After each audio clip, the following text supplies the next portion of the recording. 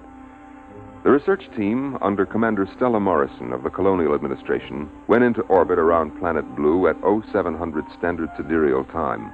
Authorized procedures were followed. Aerial photography completed, Commander. Anything show on the plates?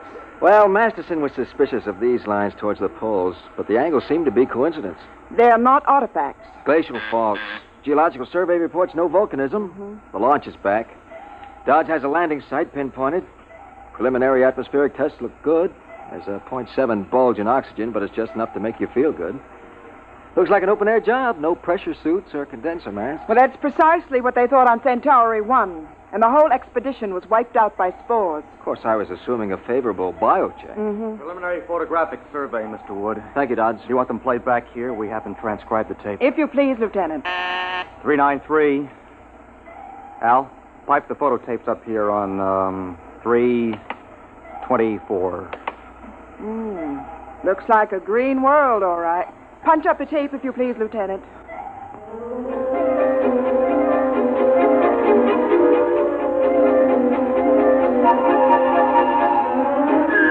All orbital checks proved positive. The atmosphere and gravity Earth normal to 3 places on the Grayson scale.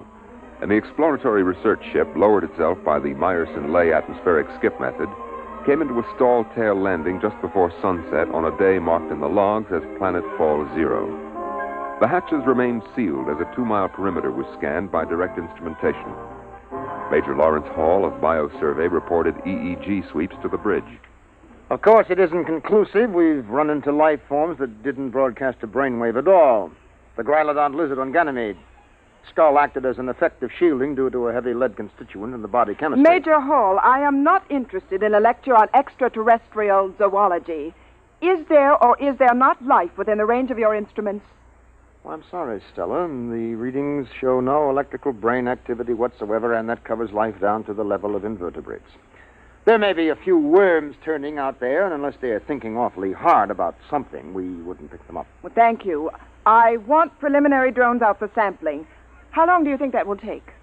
Well, a thorough job, take about 2 weeks. I have a schedule, Major.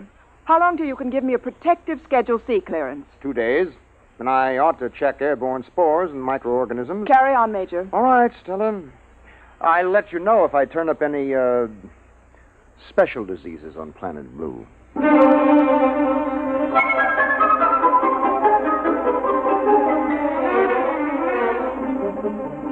Drone sample missiles were dispatched at sunrise. Air scoops, ground samplers, and vegetation choppers returned to base, and the bio team instituted full prescribed tests. Immediately identifiable airborne dangers were ruled out. Outside of the possible allergenic action of pollens, Planet Blue was ruled safe for normal exploratory procedures, and the real work of the survey was gotten underway. Here's the morning report, Commander. 4 in sick bay, 3 ordered to light duty. What happened? Well, last night was liquor ration. Oh. Survey teams out in the field. Bio crew under Major Hall. Agronomy, ecological, geological, and deep map teams out. Any reports back? Deep map seems to think there's petroleum over to the north, and agronomy reports if you dropped a seed in this soil, you'd have to jump back to keep from being knocked over by the plant. Sounds pretty good. Commander, Blue is about as likely a spot for colonization as has been turned up since Harvey's planted in 27. Well, they'll be glad to hear that in Central. How long do you think until we can send back a clearance? I've checked with department chiefs. They all estimate about 2 or 3 days more until they're satisfied. All except Bio. Why is Major Hall dragging his feet? I don't know. Well, find out. And in the meantime, I'm going to call a staff meeting. Every day we can save on our report is important. If Blue is suitable for colonization, I don't want to waste a minute.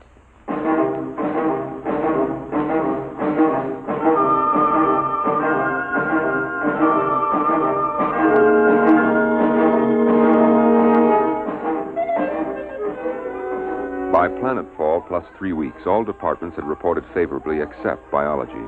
Ecological survey pointed out the difficulty involved in the necessity of importing animal life. But this problem had already been met in the colonization of Gamma 2 and 3, when an entire ecology had been transported in frozen gene banks and fertilized and incubated on the site. Biology, however, still withheld a favorable report. Look, Larry. What is the secret, Stella? Cold formality on the bridge and Larry when you're in my lab? Well, I'm serious. Well, I've just gotten an official query from Central. They want to fish or cut bait on Blue. Your department is the only one holding it up. We're 2 weeks behind schedule. And the first colony on Vishnu was right on schedule, and 7,000 died of green spot. That was before the full biocheck technique was worked out. My dear, do you know how many different microorganisms there are in a cup full of dirt? I'm not a freshman student of biology. Oh, dear. And I was hoping I could tempt you into some field work. Someday, Larry, you're going to make some remark in front of some junior officers or even enlisted personnel, and I'm going to have to call you on it. I'm afraid for your dignity, my dear. Look, I'm in charge of this expedition. My dignity happens to be a function of command, and as such, it's a survival factor. Ah, well, then you had better take it easy at officers' mess. You know, I saw 2 biomates watching you climbing the ladder to the bridge. Do you know what their affectionate name for you is? Major Hall. I'm serious. I want a bio clearance as soon as possible. And you will get it. As soon as possible. And when will that be? When I'm satisfied. Are the bugs here so dangerous that you're afraid of them? No, on the contrary. We have yet to find a harmful life form. Well, you didn't report that. If there are no harmful life forms... No lice. No disease germs. No malignant virus. Well, then what are you waiting for? There should be. There should be at least one little fellow who could give you a common cold. Look, sociology section found no native narcotic plant life. And inasmuch as there is no humanoid life, there is no bootlegging, gambling, immorality, and pornography either. By analogy, that would be a good reason not to colonize. Is that the idiotic logic you're following? Microbiology is a little different, Stella. And anyway, what is the rush? Blue is something different. There's something peaceful in the air. Why rush to bring picnickers who drop candy wrappers and fill the pools up with empty beer cans? Larry, I have a planned board conference in 10 minutes. If you don't bring in some kind of a report by then, I'll have to supersede you under a Section 23. Ah, yes, that's what happened on Vishnu, isn't it? Followed by Green Spot and the wagons to drag the corpses out of the colony streets. Never mind that, Major. I want a report. In the biology section lab, Major Lawrence Hall continued to examine tissue samples from lower fauna and flora samples brought in from Planet Blue. He settled a container of prepared slides and flipped the switch on the electron microscope.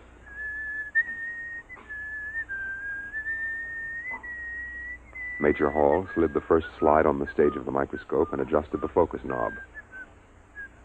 Come on. Ah, there you are. All right, come on, kid, eat something. The microorganisms, a form of rotifer, displayed none of the characteristics of ferocity and aggression which were normal on several dozen other planets. Presently, however, Major Hall stopped whistling. Inasmuch as the 2 eyepieces of his microscope twisted suddenly around his windpipe and started to strangle him. Ooh. Hall tore at them, but they dug relentlessly into his throat, steel prongs closing like the claws of a trap. With a convulsive effort, he managed to break free and fling the microscope from him. Oh, that's crazy. I don't let go of my leg. He kicked the microscope loose and drew his blaster. As the microscope scuttled away, rolling on its coarse adjustment knobs, he fired. The microscope disappeared in a cloud of metallic particles. The plans board of the research team was assembled in the officers' library. Commander Stella Morrison was outlining plans on a detailed aerial survey map. This long, flat area is ideal for the actual city. It has an adequate watershed in the hills here, and weather conditions vary sufficiently to give the settlers something to talk about. There are large deposits of various minerals. The colonists can set up their own factories. They won't have to do any importing. Over here is the biggest forest on the planet. If they have any sense, they'll leave it, but if they want to make newspapers out of it, that's not our concern. Now, all reports are in except bio, and I think that before long we'll be Stella! Major Hall, may I remind you that when the consul is in session, no one is permitted to interrupt... Come to my lab. Look, Hall, if you're not feeling well, you look a little sick. Yes, well, I should be. My microscope just tried to strangle me. What? Oh? Oh, I see. It almost got me, but I blasted it. But that's not the worst. It isn't? No. The microscope is still there. After I blasted it, I found it under the lab bench, untouched. Look, Major, you sure you don't need a psych test? Well, I don't know. I suppose it does sound a little... You look post-trauma to me. Huh? Oh. Well, you're right. Well, I'm sorry. I'm sorry. Commander. Put Major Hall on psycho report. I think we'll have to proceed to order colonization here without him.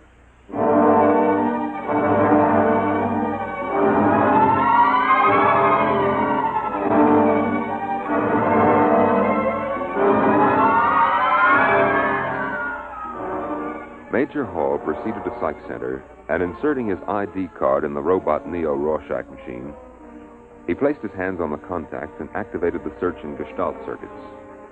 Presently, the green light flashed, indicating tentative diagnosis. Major Hall hit the response key. Severe disturbance. Instability ratio above 10. And that's over danger, isn't it? Yes. 8 is danger. 10 is unusual, especially for a person of your index. Your norm is 4. Yeah, I know. I require more data to determine whether this unusual instability ratio is an aberrant reaction or is normal survival oriented. Well, I can't tell you anymore. It is illegal to hold back information during a robo-psych test. You will deliberately distort diagnosis, which is punishable by 6 months forfeiture of pay and allowances, or such other penalty as a court-martial may direct. Thanks a heap. Now, look, do you record a high degree of unbalance for me? There is a high degree of psychic disorganization, but what it signifies, or its etiology, I am unable to determine without further data. Yeah. Okay. Well, just take a tip from me. Stay away from homicidal microscopes. That is an interesting Freudian slip. You undoubtedly mean homicidal maniacs, not microscopes. This indicates a possible maladjustment in the area of your specialty. Why don't you go grease your id? I will consider that suggestion.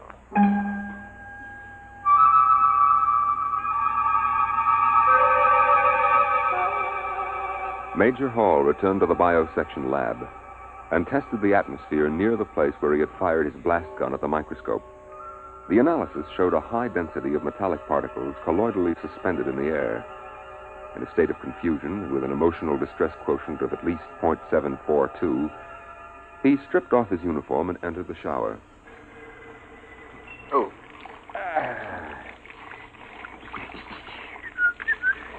Oh, well, you can't expect anybody to believe a story like that. I must be off my rocker.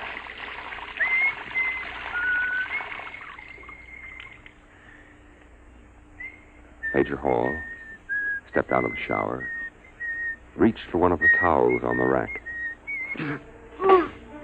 The towel wrapped around his head and yanked him against the wall.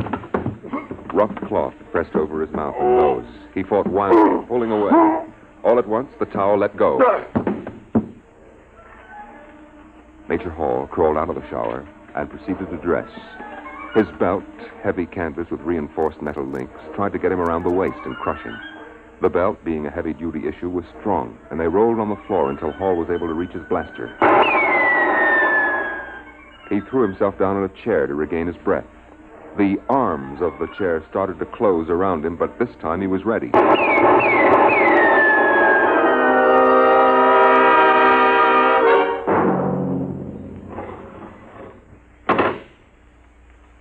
Major, I don't believe you were announced. Look, Commander, Stella. You're armed. You know that regulations I'm sorry, Stella, this is important. Well, what do you want? I have a report here from the robo-psych tester.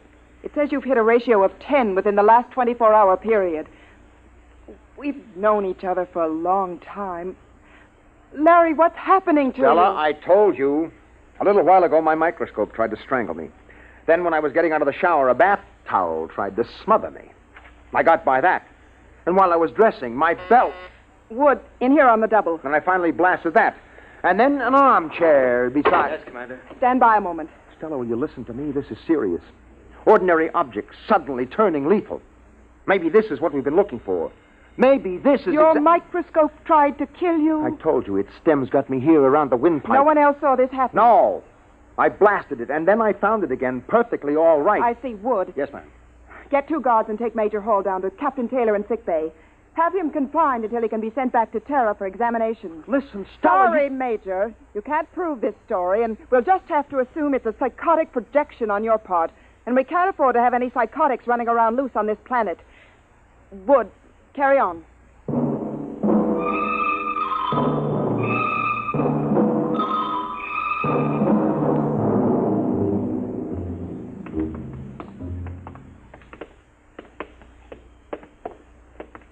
You'll be all right, Hall. Back on Earth, they can clear a thing like this up in a few weeks. Yeah, maybe you're right, Wood. Maybe I'm just out of my mind.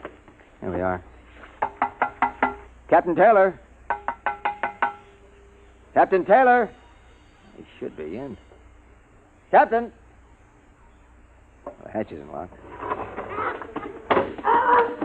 Taylor, what's the matter? That scatter rug is choking him. Take an end and pull. But quick, before he's crushed, grab that rug.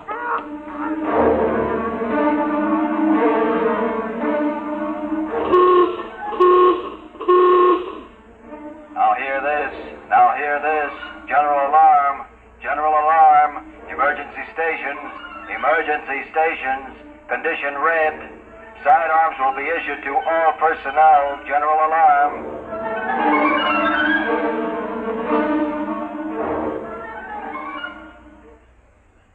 Captain Taylor tells me the rug came from Terra. His grandmother braided it. That's what I was trying to tell you. It was not the rug that attacked them. Then what was it? Something that looked like this rug. And it was something that looked like a microscope that went for me. And the towel and the belt. You mean there's some life form that can imitate anything? Yes, it seems so. And it's deadly.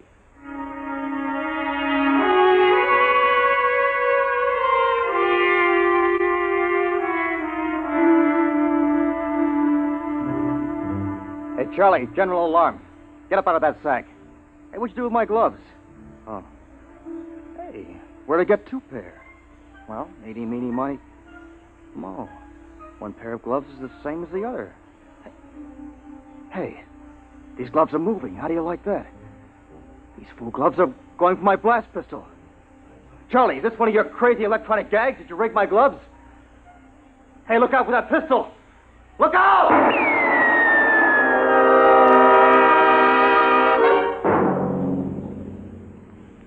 Commander, there's another casualty. Lieutenant Dodds. What happened? I don't know. He seems to have shot himself. Oh, no. Stella, I think that I have something. Dodds is dead. Look, we know that this thing can camouflage itself. It can imitate any object it leans up against. All right, now, listen to this. Larry, we've got This is the answer. It's a tape from Captain Galt. He was out on bio-survey. He had a throat mic on. He was talking to the operator at base. Now, listen to this. Head for home now. What's this emergency about? Hourglass Stella having hysterics? That's funny. I swear I parked my bucket over by those trees. Well, it's here anyway. Heat up some coffee for me. I'll be in a couple... Yeah, that's funny. There's another bucket over by the tree. Where'd this one come from? Let me out. The thing's stuck. It's folding up around me. Joe, get a squad out here. Joe. Acid. I can't get out. It's digestive fluid. Get somebody out here before... His transmission just stopped. All right, now we're up against some organic form of life, and there should be some way to destroy it. We've already blasted a few, but we don't know how many more there are. Maybe it's an infinitely divisible substance, some kind of protoplasm. We've had over 12 casualties reported, and there's still 5 teams out in the field. All right, it's a lethal life form. Now, that explains why we found everything else harmless. Nothing could compete with this. We have mimic plants of our own, the twisty slug on Venus, but nothing that goes this far. It can be killed, though. You said that yourself. If it can be found. You can't tell. Clothes, rugs, drapes, chairs. We can't tell which is which. We've got to try to find some poison, some spray that will destroy them wholesale. Oh, no. What's the matter? In the corner. I never noticed 2 briefcases over there before. There was only one, I think. How are we going to know? Shortly after the final casualty report of 30 dead and 12 wounded, Major Hall sealed off the bio quarters and moved in with a team from Chem Section, all dressed in corrosive-resistant suits. And I'll make sure that you've got a tight seal on the neck joint. What are you going to do, Major? I've got a combination of hydrogen and arsenic under pressure, arsine gas. That'll give us an idea of how much they've infiltrated. Arsine is deadly to humans, so check your helmets. Now, Sergeant, I don't want any panic blasting. Arsine is inflammable. All right. Release the valve.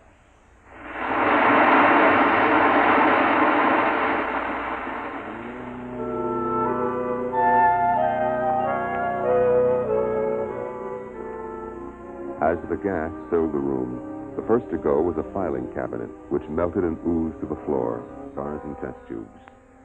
The lab was sealed off and a meeting held in Commander Morrison's quarters. Well, it's protoplasm, all right. You could see that when the mimic shape melted. It was this as big as your hand. They resemble the simple unicellular protozoa, but gigantic in size compared to microorganisms. Can we spray them? Arsine disturbed them, and I suppose enough might kill them. But we haven't got that much. We can't flood the planet. We wouldn't be able to use our blasters, and it's lethal to humans. We'll have to pull out. Stella, I'm afraid you don't quite understand. We can't take the chance of carrying them back to the system disguised as a boot or a towel or anything. And they seem to multiply by binary fission. It wouldn't take long to overrun Earth and the rest of the system. If we stay here, they'll pick us off one by one. We could have arsine brought in or some other poison, but that would destroy most of the other life on the planet along with it. Then we'll have to burn the planet clean. Wood? Yes, ma'am. Set up a call to system monitor. I'm going to get the unit off here out of danger. After that, we can work out the best way of cleaning off this planet. You run the risk of taking them back to Terra. Can they imitate higher life forms? Can they masquerade as humans? Apparently not. They seem to be limited to inorganic subjects. Then we'll go back without any inorganic material. But our clothes, they can imitate the synthetic fibers, belts, gloves, boots. We're not taking our clothes. We're going back without anything at all. Oh, I see. Get me a beam to central monitor immediately.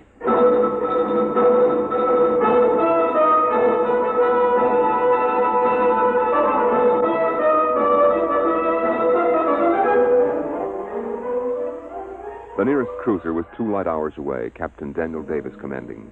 Tight beam communication was established after coordinates were flashed from central monitor. This is Captain Davis. Can you read me? I read you. Commander Morrison here. Captain, you are to make a planetfall as soon as possible at coordinates to be supplied you. We are going to board your ship naked. Naked? That's right. That's, well... When will you land? At about 1,500 hours, I'd say. Captain, would it be possible for your men to... I'll have my crew below decks. We'll land on robot control. Thank you. Wood, sign off the transmission. Yes, ma'am. There was some objection among the enlisted personnel, particularly in the women's quarters. The ship landed at 1,200 hours, 3 hours sooner than expected. All hands disrobe immediately. All personnel report to field, ready to embark. So soon? I didn't hear the ship land. It's there, all right. We'd better go. Larry. Mm-hmm. Larry, you go ahead. I'd rather get ready alone.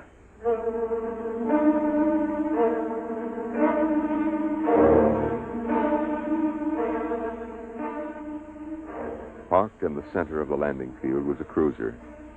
its hull pitted and dented by meteor strikes. It lay motionless, with no sign of life aboard. A crowd of naked people was moving across the field, blinking in the bright sunlight. Commander Stella Morrison, without any sign of rank apparent, paused on the ramp and spoke to Major Lawrence Hall beside her. Larry, Yeah? What is it? I'm scared. Why? I don't know. Psychological reaction. Forget it. It's a reaction to nudity carried over from early childhood. Come on, we're holding up the line. Larry, I want to go back. Stella, look. Now, at least Davis kept his promise. There are no enlisted men lining the hatches to enjoy the view. You see, it's dark in there. There's nothing to worry about. Come on. Up you go.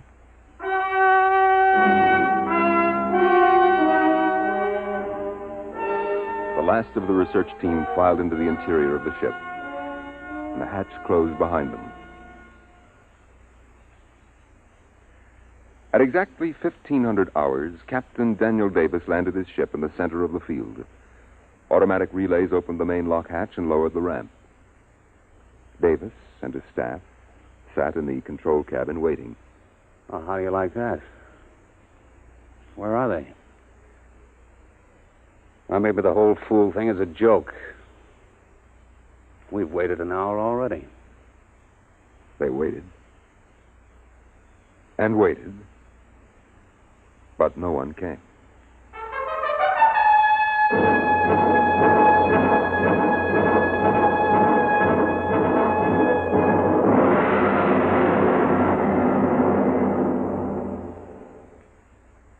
You have just heard X-1, presented by the National Broadcasting Company in cooperation with Galaxy Science Fiction Magazine, which this month features Double Dare by Robert Silverberg, which demonstrates that pride can lead to much worse than a fall. It can put a man out on a limb and keep him there. Galaxy Magazine, on your newsstand today. Tonight, by transcription, X-1 has brought you Colony, a story from the pages of Galaxy written by Philip K. Dick and adapted for radio by Ernest Kenoy. Featured in the cast were Frederica Chandler, John Larkin, James Stevens, Larry Robinson, Bill Quinn, and Alan Bergman. Your narrator was Norman Rose. Your announcer, Fred Collins. X-1 was directed by Daniel Sutter and is an NBC Radio Network production.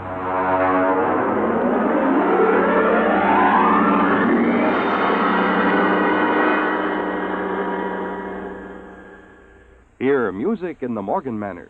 Russ Morgan, live weekday mornings on NBC Bandstand.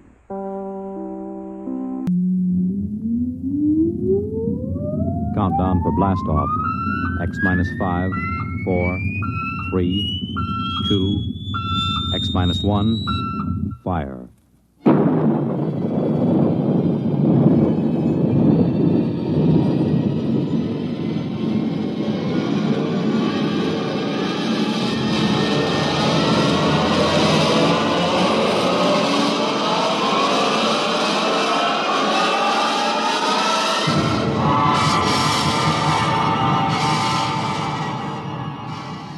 From the far horizons of the unknown come transcribed tales of new dimensions in time and space.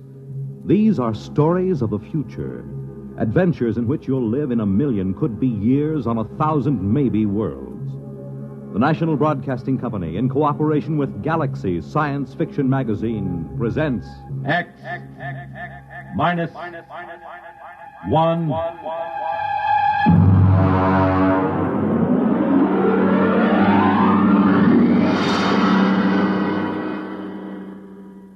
Tonight's story, Soldier Boy, by Michael Shera.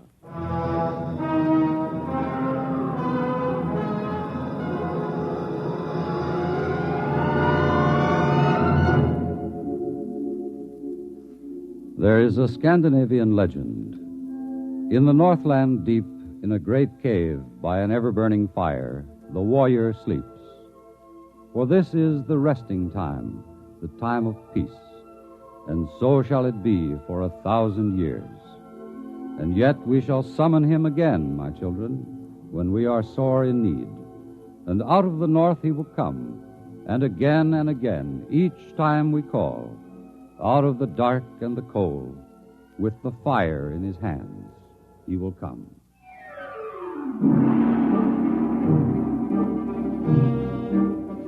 I was off duty when the call came to report. I was off duty and out of uniform. As a matter of fact, I was in a bar, drunk. Bossio had just spilled a beer over me. I cussed him out, and when I looked up, there was a shore patrol standing over me. Captain Dillon? Well, where did they find you, Buster? Did you flunk out of high school or get into a fight with your father and run away from home? Captain Dillon, I have a message for you. Well. Look, Bossio, this is humanity's finest. He has joined the service to protect home and hearth against the savage aliens. Touching, Dillon, touching. Are you Lieutenant Bossio? I have a message for you, too. Have a drink, kid. No, thank you, sir. Well, listen to that, sir, Bossio. This kid has got morale. It's a fact, Dillon. He's crawling with it. Sure, I haven't heard morale like that since the second Martian revolt in 23. Boy, don't you know that the armed service is a scrap heap? Do not use the best iron to make nails or the best men to make soldiers. Old Chinese proverb. I didn't raise my boy to be a soldier. Ancient folk song. Please, Captain, Lieutenant, I'm just doing what they told me to. I'm supposed to tell you to report to division headquarters. Uh-huh. And they told you to try every bar on the strip and you'd be sure to run into us, huh? Yes, sir. Those were Colonel Swift's orders. A good commander. He knows the whereabouts of his troops. All right, Bossio, drink up. Let's go. Duty calls.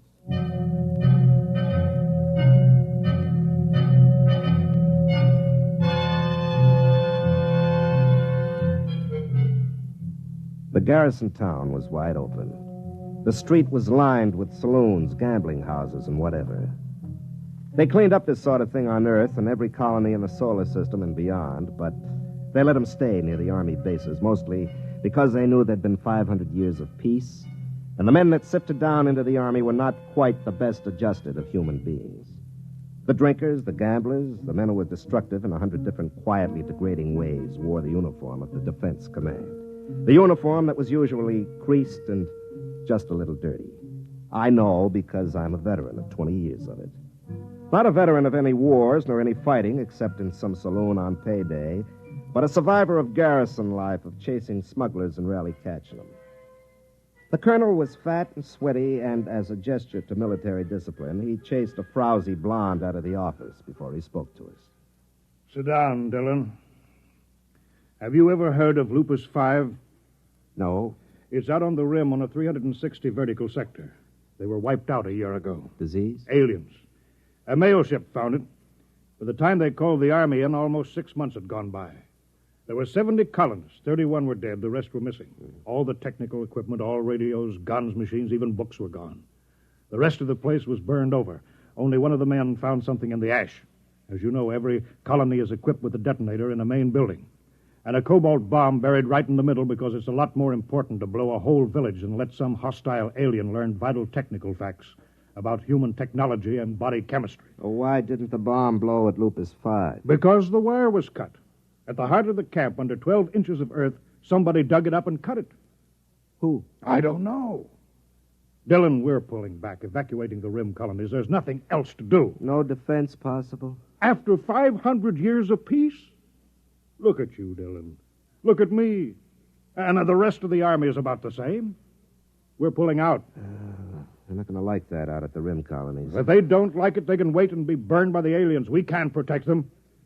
You'll report to the 38th sector. You'll have 10 planets on your route to warn and evacuate. Try and stay sober. Yeah, I'll try. That's all. Get out of here. And send Kitty back in on your way out.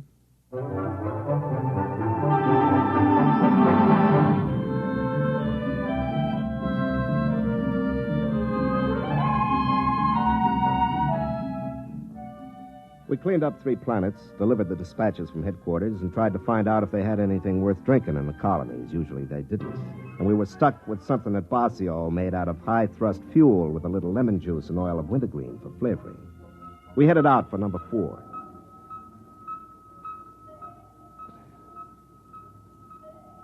Hey, Dillon. What? You want another belt? No, not now. I gotta feed orbits into this fool computer. Light up. Come on. There she goes. You know, it's funny. What? Life. You're a 90-proof philosopher, Basio. Nah. Look, we come down on a planet. Nobody talks to us. We can stand out in the landing field in snow or sand or whatever they got on their miserable planet. Nobody wants us. Well, look at you. Can you blame them? No, you don't get it. What are we here for? To save them. To shove a firecracker under their tails and get them out while there's still time. What do they call us? Soldier boy. Drunken bum. Now, what do they do that for? Three guesses. Yeah, like on that last one. They almost mobbed us. Every time we walked out in the street, they looked at us as if these uniforms were some kind of an insult. Well, look up your history, Basio. There's been too much misery tied up with soldier suits of some kind. It's practically a racial memory. Ah, baloney. They got no call to treat us like we were criminals. They would have shot me down if you hadn't taken off so quick. Yeah, look, Basio. If somebody comes and tells you got to get off the planet that's been home for 20 years and then wrecks their best restaurant in a brawl, what do you expect? A medal? I guess you're right. Hey, that was some scrap. Yeah. I didn't like the way that stuck-up head waiter called me soldier boy. I'll do it all over again. I know you would. On the next planet, do your drinking on the ship. It's safer all around. Well, they still got no right to be so stuck up. After all, somebody's got to be in the Army. Yeah, I guess so. Well, that's the last orbit.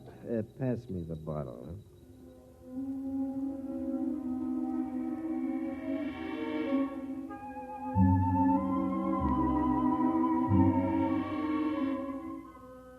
The fourth planet was Norge 1, a big green world about 20% cooler than Earth temperate. They'd heard about the evacuation, and when we sent the scout down on the landing field, there was a crowd gathered. When I opened the hatch, I could smell a wet, heavy breeze that meant snow. It was below freezing, and Army-issue cold weather gear wasn't worth much. I waited out at the edge of the field for 15 minutes, waiting for somebody to take notice of a ship of the United Earth Defense Command. I just stood there in the cold wind with a pint to keep me warm. Finally, somebody came out to talk to me. What do you want? I'm Captain Dillon. I have a message from Fleet Headquarters. You in charge here? Nobody's in charge here. If you want a spokesman, I guess I'll do. What is it? Well, I got a dispatch for you from headquarters. I'll look at it later. Is it always this cold? This time of year. Freeze a brass monkey. Drink? No, thank you. Mind if I do? No, if you have to. I don't suppose you got any decent liquor on this planet. No, we don't have any. Yeah, I forgot. All right, let's get going. We haven't got much time.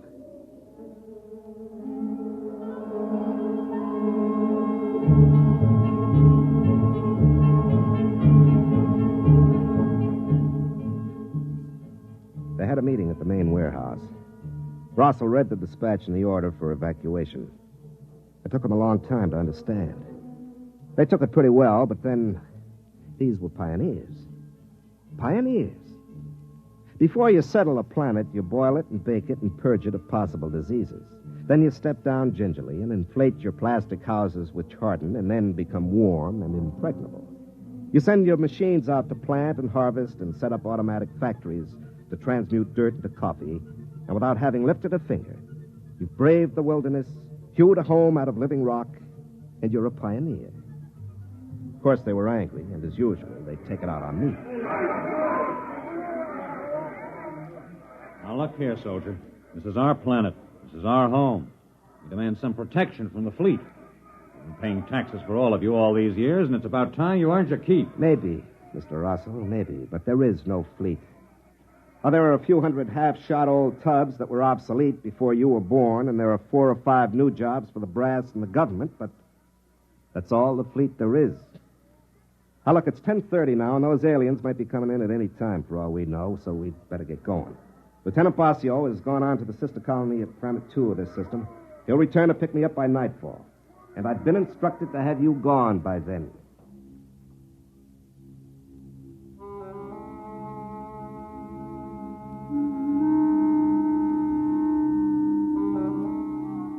I wanted to remind them that nobody wanted the Army, that the fleet had grown smaller and smaller, but there wasn't any point to it now. I realized long ago that they were right in a way.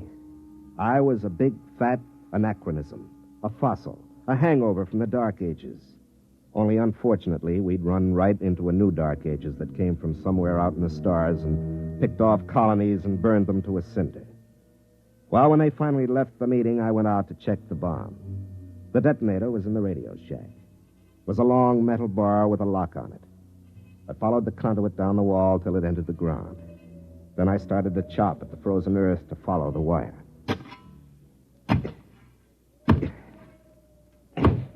Captain Dillon. Yeah?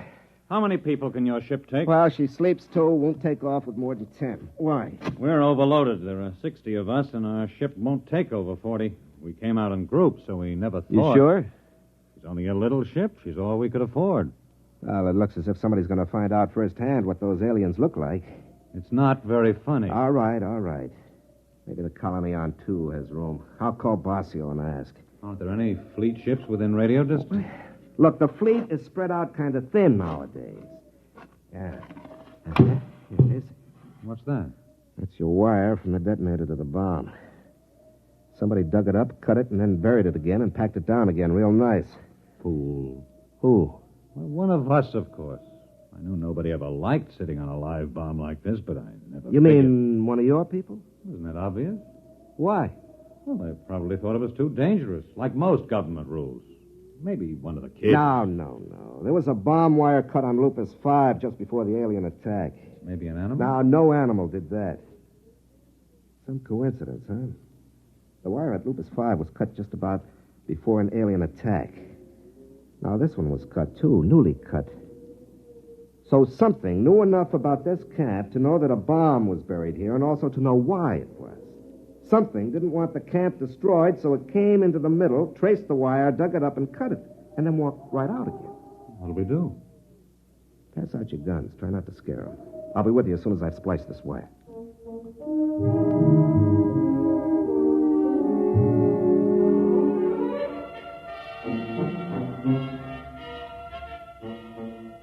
I spliced the wire and went back into the radio shack and pulled out my pistol. I checked it and primed it and tried to remember the last time I'd fired it. The snow began falling near noon. By 1 o'clock, the visibility was down to 0. I tried to contact Basio to tell him to hurry. He didn't answer. I figured he was probably drunk or sleeping it off. I suppose I should have been out organizing some kind of defense, inspiring everybody with grim, lantern-jawed courage. But as a matter of fact, my jaw is somewhat slack, and I'm not strong on courage. So I took a belt from the bottle and considered things. The tension was beginning to get me. After 20 years of hanging around and playing like the town drunk, a man can't be expected to rush out and plug the breach just like that. You have to work up to these things gradually. I suppose there was something to me originally, but I lost it. I lost it in 20 years of idiotic garrison spit and polish in saloons and the icy looks and choice words that civilians save for peacetime soldiers. I had half the bottle killed when Rosso came back to see me. Captain, I just can't make any sense of this. Who cut that wire? Well, as far as I can figure, an alien cut it. No, there haven't been any aliens or any peculiar animals near this camp. We've got planet-wide radar, and there have been no unidentified ships since the first landing a year ago. One of us must have done it. It's the only possible explanation. You mean a traitor? Or a dupe. Maybe the aliens can exert some kind of telepathic control. I can't see it. If they're able to control one, why not all and save half the bother? Now, look, is there any animal that ever comes near here that's as large as a dog? Well, there's a vigil. It's like a monkey with 4 legs. We shoot them now and then when they get into the crops. We're going to post sentries. Do you want to place them? Well, you know this site better than I do. Post them in a ring within calling distance, huh? Dillon, what are they like, the aliens? Do you know? No, I don't think anybody does. We don't know what they look like, or what they think like, or where they come from. Do you think they've landed yet? Don't know. With this snow coming down, they could be out there in the woods right now, and we'd never know.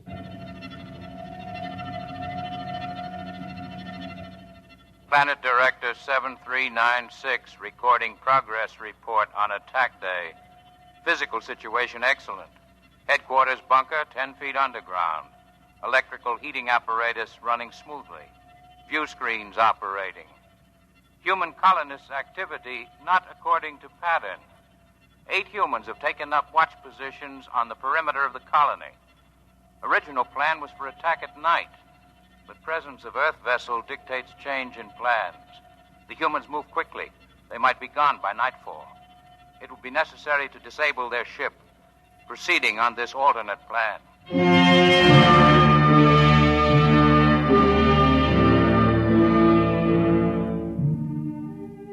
At noon, Rossel reported that Planet 2 didn't answer his call. Basio might be drunk, but the colony on 2 wouldn't be. If there was no answer, it was because they were dead. The people were quiet and frightened. Some of the women were beginning to cry. They brought me coffee now. It had begun to dawn on the women that they might be leaving without their husbands or sons. They had their ships stripped down and they were loading. The ones that were going stood outside and stripped off their clothes. Cold weather gear of 40 people weighed enough to get a few more on board. In the end, the ship took 46 people. When they were all loaded and they cleared the landing field and the hatches closed. You could hear the generators surge for a lift. But then there was a sharp burning smell and she never got off the ground. Dylan? Over here under the tree. What happened? The lining's burned out. She's being repaired. How long will it take to fix? 4 or 5 hours. It'll be dark by then. It seems like they want to wait till the dark. Probably aren't many of them. Might mean that, or maybe they see better at night, or maybe they move slow. You got any idea how they got to the ship? No. You know, I've been in the Army 20 years. This is the first time I was ever in a fight. I never shot at anybody. I always figured I'd be afraid. Well, there doesn't seem to be any sense in being afraid. There's nothing to do but wait until night comes.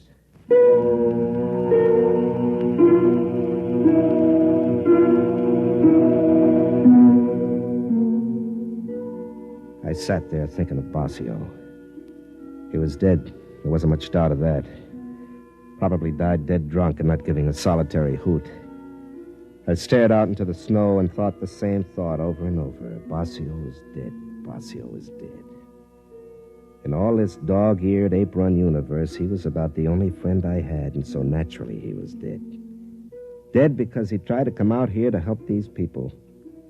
People who cursed him and called him a drunk, which he was, and a brawler, which he was when somebody crossed him. But he was the one who came to help. And in short time, I'd be staying behind so that some colonist could jam himself aboard my ship and lift out to safety. And I'd die to save somebody I didn't even know. Somebody who 24 hours before would be ashamed to be found in my company. They'd come to an army for help too late.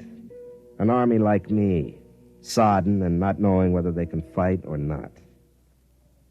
Dylan. What? Over there at the edge of the woods. Something moving. You can see it through the snow. Look out.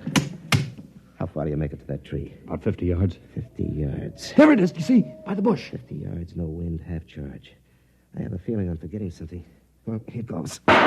You got it! Get down. Maybe more of them. Wait and see. I saw it clear when it jumped. It was one of those monkeys. Maybe. We'll see.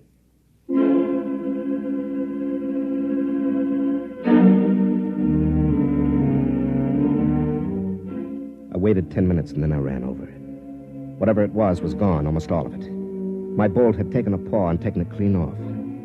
I picked it up, but there was no blood. The skin was real and furry, all right, but the bone was steel and the muscles were springs. It wasn't any four-legged monkey. It was a robot.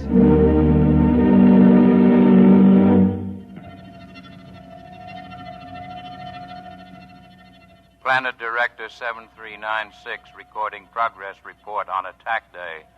Due to component tube failure, small robot unit out of control. Wandered towards settlement. Took calculated risk with poor seeing due to snow that humans would overlook it and still think of it as an animal, even firing with ports open. But a part of the robot is missing and the humans have found it. There will be no chance to disable the smaller ship now. In order to carry out total destruction, the settlement will have to be detonated. The settlement will have to be bombed from previously planted locations. I will have to leave control bunker for a more distant position as soon as protective armor is put on. I will proceed to carry out this plan. I realize this is not the ideal operation. It is more disciplined to capture humans and their equipment undamaged but total destruction is necessary.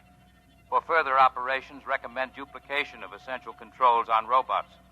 The procedure of planting them on worlds before colonization by humans in the shape of local animals demands perfect operation when attack day arrives, or the resident director planted at the same time on each world will be unable to carry through attack plans.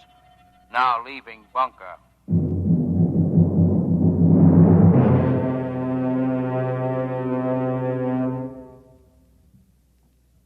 That's how they got the ship, all right. Probably slipped a vigil through the aft port and left it in there to foul the lining. Wonder what else they've got. Well, probably all kinds of things. Must have been some kind of lizard that went under and cut the wire. A spicer lizard. They can burrow underground. And we've got a bat that could do aerial reconnaissance for them. Well, they know everything about you, and we don't know anything about them. They're probably sitting out there right now, swarming behind those trees, waiting for it to get nice and dark. All right, you better get back to the others and tell them I'll stay here. Why? Because we only need one. If we could just get one back to a lab, we'd have some clue to what they are.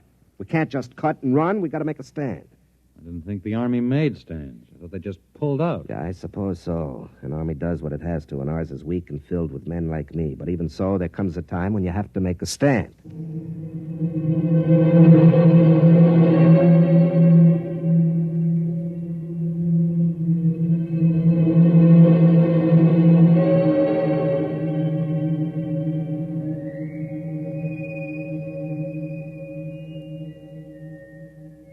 I stayed out there in the snow. I wasn't thinking very calmly. It was too cold. But it was probably just as well. I put in about 10 minutes being afraid of whatever it was that was behind those trees. What I needed was luck. Just good, plain old luck. I didn't know where they were or how many there were or what kind, so I needed luck. I started to inch forward in the snow. There was nothing but quiet and the trees. I got past the first trunk. My elbow hit a rock, and it hurt. My feet were cold. And then I heard a noise. The thing was moving down the left side of a gorge up ahead. I got up on my knees, I blew on my fingers, and threw the charge level on my pistol over to full. It was a great black lump on a platform. The platform had legs and was plodding up a path that came right past me. It hadn't seen me yet, but it would. There were 5 of those little monkeys skipping on before it, acting as eyes. Then one of them spotted me and started running. My first shot took the monkey in the head, and then I aimed for the lump on the platform.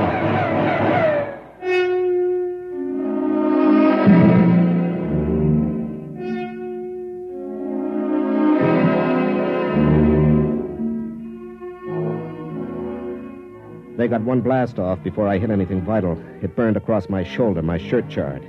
Felt as if I'd been hit in the arm with an axe. Nothing else moved. The monkeys were stiff like statues, and the platform was on its side. Through a hole in the black lump, something gray and soft was oozing out. I looked around and saw the robots frozen, and I realized I'd got them. I'd hit the guide, the alien who was directing the robots. I kicked at it with my foot. It was too big and heavy to carry. I'd have to send someone back for it. But I wanted to take something, so I grabbed one of the monkeys by his stiff, jutting arm and began to drag it back to the village. We put the alien in a freeze tank and shipped it back to Earth. They learned a lot in the lab, but out there in the colony, we learned a lot more. We learned that man wasn't born to live out his days at home by the fire. In the wee black corner of space which man had taken for his own, other men were learning. And the snow fell in the planet's world, and when it was spring, where I had fought, men were already leaping back out to the stars.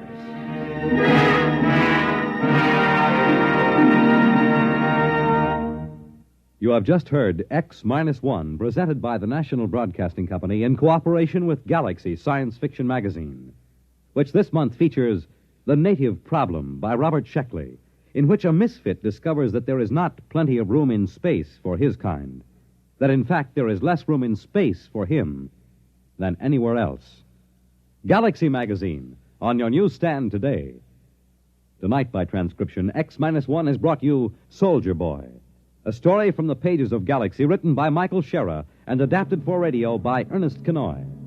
Featured in the cast were Larry Haynes as Dillon, Ralph Bell as Bossio, Alan Hewitt as Russell, Bob Hastings as the shore patrolman, Wendell Holmes as the colonel, and Kermit Murdoch as the alien. Your narrator was Floyd Mack.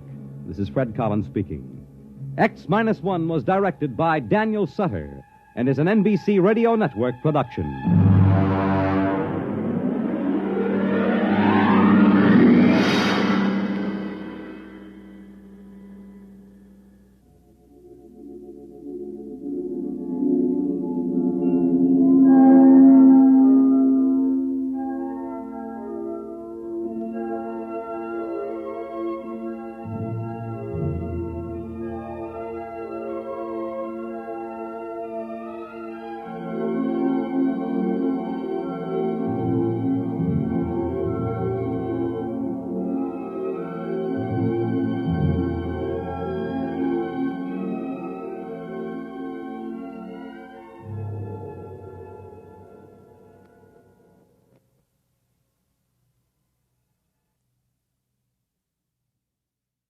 One of the best, one of the most popular programs on radio. That's You Bet Your Life with Groucho Marx. And here's a reminder.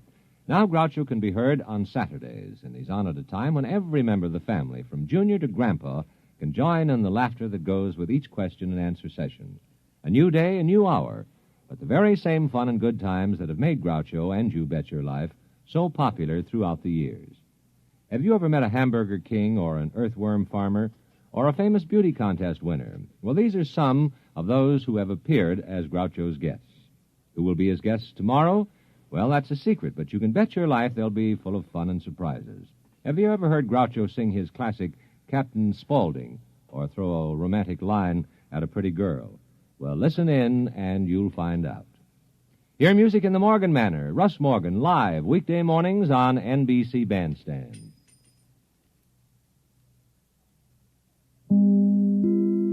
Now, stay tuned for X-1 on NBC.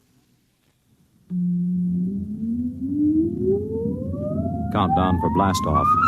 X-5, 4, 3, 2, X-1, fire.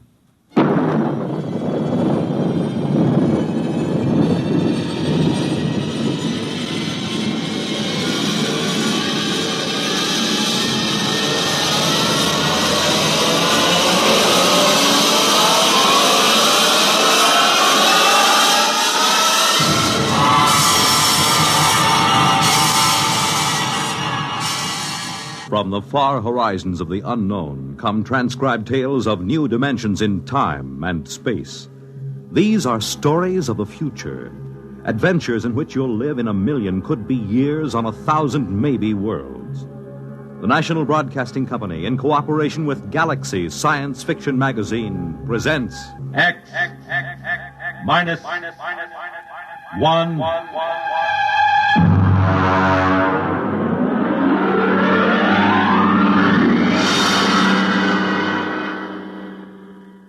Tonight, the Frank Quatrro story, Sea Legs.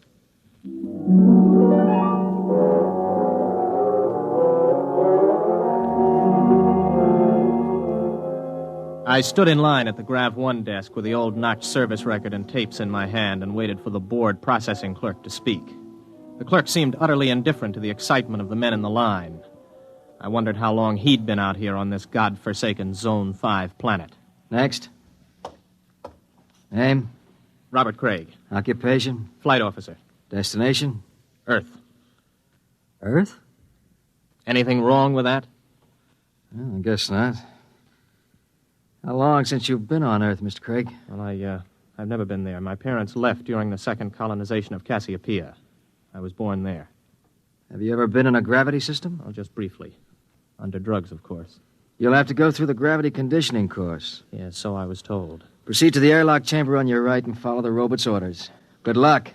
You may need it. Next. I went into the chamber and stripped off my clothing while the robot droned its orders. Remove all metal objects from your person. Place them in the plastic tube at your left.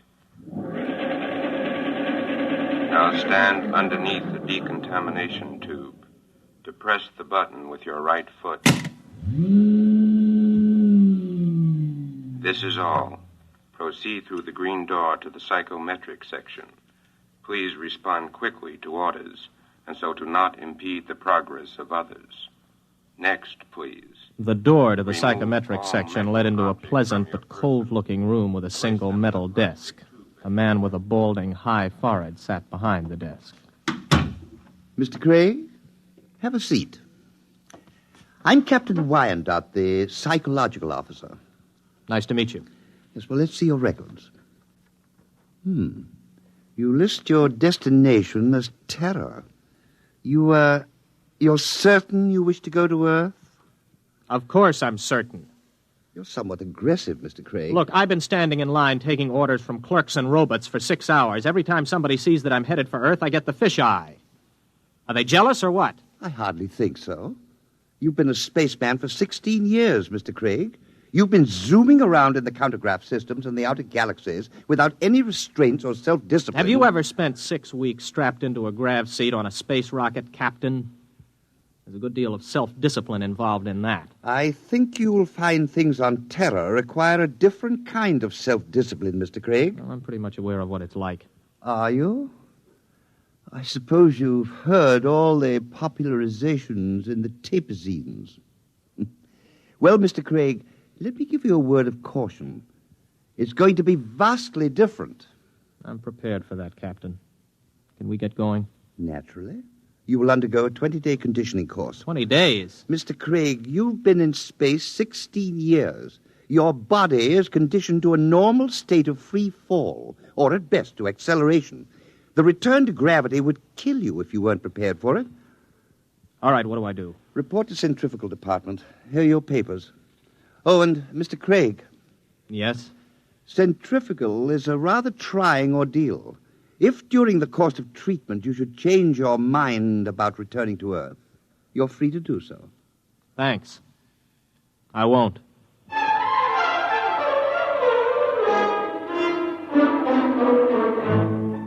I'd heard about centrifugal, but you can never really know about these things until you experience them. 4 times a day we were whirled around until it seemed as if our insides were too big for our bodies. On the 12th day, it got to be too much for me.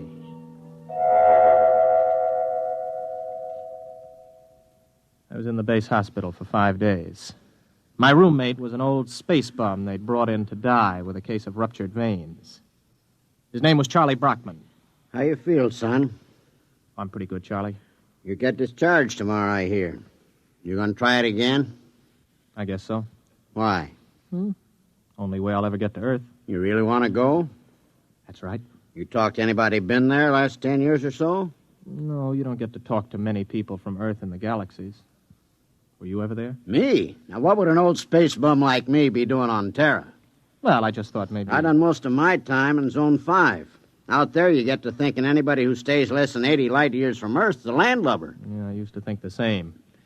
Then I took the exam for a job back on Earth, and I passed it. I used to think I'd like to go back. But space was exciting, you know. New and raw. It tugged at your guts, and it sent the blood rushing through your veins. But it was free. No bureaucrat ever lasted 6 months in Grav 5. I had enough hitting atmospheres all over the universe, old man. Maybe you're right. Lean over here, will you? Sure. Unbutton my pajama top, will you? Okay. There's a chain around my neck. Got a little message capsule on it. Oh, yeah, I got it. Do me a favor, huh? Take it with you when you go back to Terra. Don't open it till you're on the ship. Okay, Charlie. And, son. Yes? I lied to you. I have been back to Terra. I faked some papers and made a landing there 6 months ago. What are you doing back here? I had to leave in a hurry. Why? You'll find out, son. Good luck.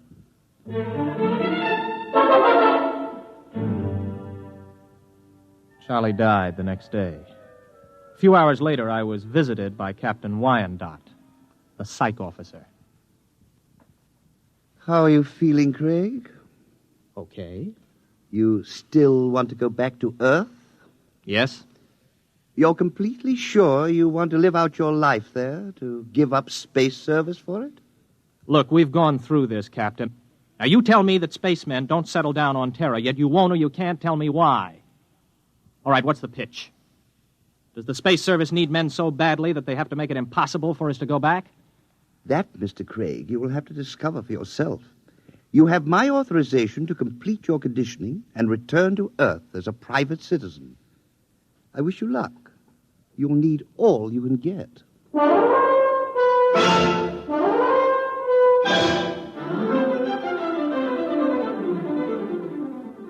Somehow I managed to survive the torments for 18 days. I was ready to return to Earth. A month later, I descended from a huge intergalactic jet at Los Angeles Spaceport. I was dead tired from the trip. I checked in at the nearest inexpensive hotel. This is your room, sir. Just put the bags down, will you? I'll unpack myself. Yes, sir. Just back from outer space, sir? Yeah, that's right. How could you tell? Sea legs. Sea legs? Well, the way you walk. You can tell when somebody's been in the low-grav systems. Oh, well, here. Oh, thanks, Mr. Craig. For another 5 units, I'll tell you where it is. Where what is? You know, the mic. Mic? Okay, make it 3 units. I won't hold you up. You mean a microphone? Yeah, that's right. They wanted to put screens in, but the boss convinced him there ain't any Freedomites ever stay here. Freedomites? Not so loud. You want to get controlled? No. Here's the money. Where is it? It's in the bed illuminator. You can short it with a razor blade. Thanks. You, want any sensation tapes? What are they? You know, mental image tapes. Oh, boy, you've been away from terror a long time. Wait a minute, before you go, son. Yeah? Where's the minerals building? I have to report there for a job interview. Oh, it's in the government cluster. 5th level at X and 2nd. Thanks. I'll want breakfast about 8 o'clock. Well, I'll need your ISS units. My what? Your ration units. I don't have any ration units. You have your ident card? Look, I just got here an hour ago. Oh. Well, you better go see the Civil Control Board tomorrow. If you want to eat, that is. All right, where do I find the control board? Government cluster. But don't worry. If you don't find them, they'll find you.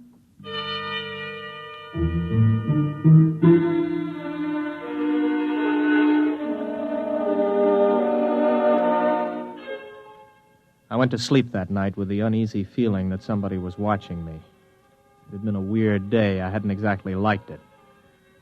Well, I told myself it figured that there'd be more formalities and rigmarole on Earth than there were out in the systems, especially at first. Still, I couldn't get the idea of the concealed microphone out of my mind. You may relax, Mr. Craig. You are Mr. Craig? Yes, Robert Craig. You aren't nervous, are you? No. This is my first time before the control board, and... well, it's my first time. Flight officer, eh? Somewhat unusual for a vigorous young man like yourself abandoning space service, isn't it? I don't know. Is it? Leaving something behind, Mr. Craig? No. You don't like this sort of affair, do you, Mr. Craig? Well, I'm afraid I don't quite see its necessity. I served the intergalactic service well. My records prove it. It's enough impertinence, Mr. Craig. Answer the questions. You are a Terran? Yes. Where are your loyalties? I don't understand. Your first loyalties are to intergalactic, is that right? Is there a distinction? Do you wish to be held in contempt of this board? Of course not. And you will confine your responses to simple yes answers. Now, Mr. Craig, we shall begin again. Please try to show restraint of emotion. You are here to petition for an identity card of provisional code 2 type. You maintain that you've never been on Terra before. Indeed, you state that you've never had a political affiliation. Yes. What are your reactions to the latest acts of the Liberal Party? I have none. You do not condemn the Liberal Party? Well, Then you must favor it. I don't know anything about it. Now then, Mr. Craig. The Import Service report shows that you passed your test aboard your ship. You were unable to accomplish this through night study. Yes. Yet you maintain in your application that you had considered the space service a career. I changed my mind. Oh, you changed your mind. I see. I see, too, that you've petitioned the board for a private means of conveyance. Why do you wish to own your own transportation vehicle? To make it easier to get around, I report to my job and... What job? I passed the exam for the import service. I report today. Where are you living, Mr. Craig? At the Star Hotel. Very well. You'll wait outside in the waiting room until you're called again. I waited about 2 hours in the porcelainized waiting room of the Civil Control Board. Then I was called over to the clerk's desk at a small window. He stamped some cards for me. Craig, Here. here's your stuff. Class 1 provisional ident card. Sign it and fingerprint it. Don't lose it. If you do, you'll be picked up by the control agents. I petitioned for a Class 2 card. You get a Class 1. This entitles you to maintain an apartment in the lower level of the Beverly Project. Here's your clothing ration. You'll have to turn in that leather flight jacket. What? No, wait a minute. I had this made on Chuan. Listen, I can remove the insignia. That is not the point. Your clothing ration is defined by law. There are no exceptions. This is your food ration. What's all this medical stuff on the card? You are rationed fairly in accordance with your particular metabolism. Oh, you're kidding. I do not kid, Mr. Craig. Well, what about a car? I asked to be allowed to buy a car. Let's see. Your petition to be permitted to purchase a private means of transportation is hereby denied.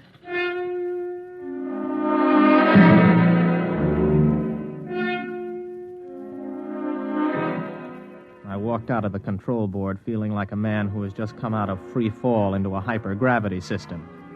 Instead of reporting to the import service for my initial job interview, I walked around the city.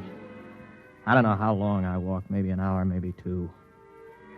After a while, I came to the outskirts of old Los Angeles. There was a big fence around it and the usual signs. Radioactivity. Beware. It was just a pile of rubble and twisted girders. I looked at it for a while and then turned around and headed for the intergalactic freight office. So you figure you made a mistake. Yeah, that's right. You don't hear much about Terra out there. And you want me to sign you back into intergalactic? Yes. You got any character references? No, not here on Earth, but I can post a good-sized bond if they'll release my ISS units. What's your rating? I can handle anything, up to 15 G's acceleration on my old license. You got a Turan contract with import service, you said? I haven't started work yet. Look, kid. Mr. Craig, is it? How long you been on Earth? 2 days. So you're a spaceman.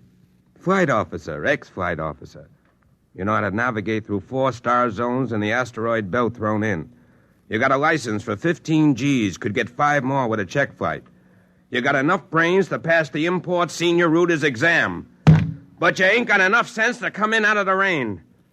We get guys like you every day. You're hot, you're big, you're raring to go. But you ain't gone nowhere. I'm listening. I don't know how you got here, Craig. Maybe you did quit honorable, or maybe you went and burned up a colony someplace. That would be in my records. The point is, it don't make any difference. Nobody leaves Terra without a permit. Nobody gets a permit to go back to space once he hits this old apple. Why not? They afraid somebody will tell what it's like? Oh, son, you got things to learn. One is you don't go shooting off your mouth. Another is Terra's changed a lot since the radioactive wars. We're going places, doing things. Big places, big things. You've got to fit into that, kid. Move with it. Stick around. You still got your sea legs. You're gonna like it here. You can make a quick dollar and spend it quick, too. But you'd better smarten up, or you'll finish scrubbing radioactive dust off girders. That's the story, huh? The whole story? That's it. Everything runs by a system. And, son, you can't buck the system. Yeah. I don't suppose there's any place around here a guy could get a quick drink. Oh, yeah, out at the end of Y Street, they got a little place you can buy Acadian tars. Pluto's, they call it. Thanks. Yeah, get it out of your system and then settle down. That's my advice. Thanks. So long. Get me the control agent. He just left here. He's on his way to the Pluto Cafe.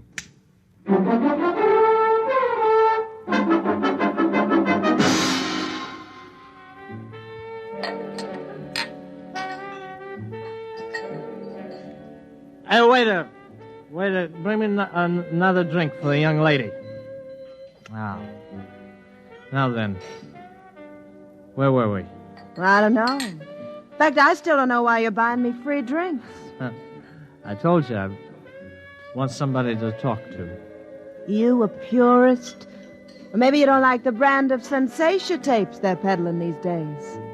You know, you don't have a bad face, really, underneath the makeup. I mean, it's a little crooked, but it ain't bad, really. Thanks. Does me pretty good. Well, what's your name? Gloria? Oh, sure. Sure, I remember.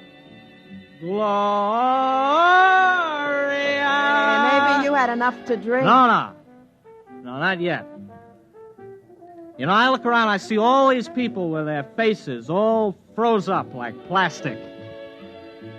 And I feel like I got to know somebody, or I go out of my mind. So what happens?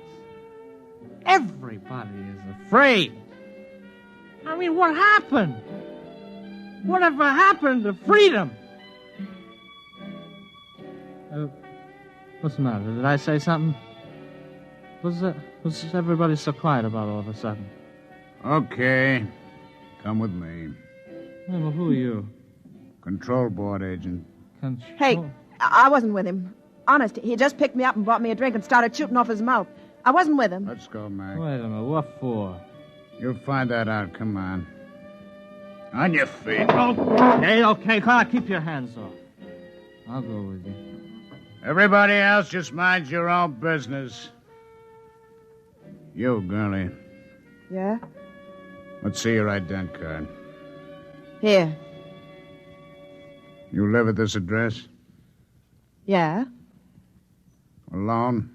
With my sister. Maybe some night you could go to a movie or something. We could spend some time getting acquainted. Yeah. Yeah, sometime. Good, I'll call you. Hey, I need my dent card back. I can't get rations without it. I'll keep it. Bring it back myself. Why don't you give the girl her card? No! Or maybe you mind your own business. Let's go. You walk just a little in front of me.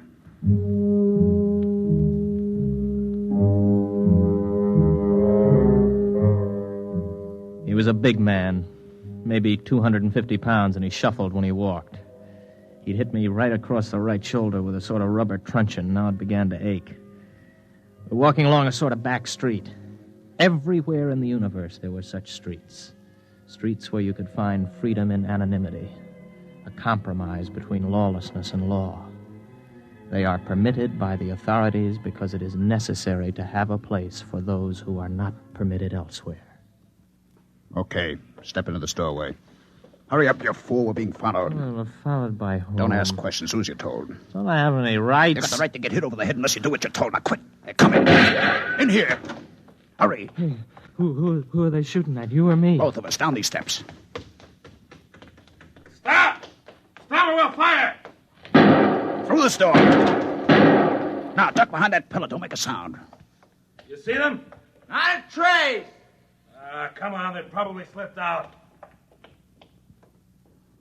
Walk through the tunnel behind you. One false move and you're finished. Go on.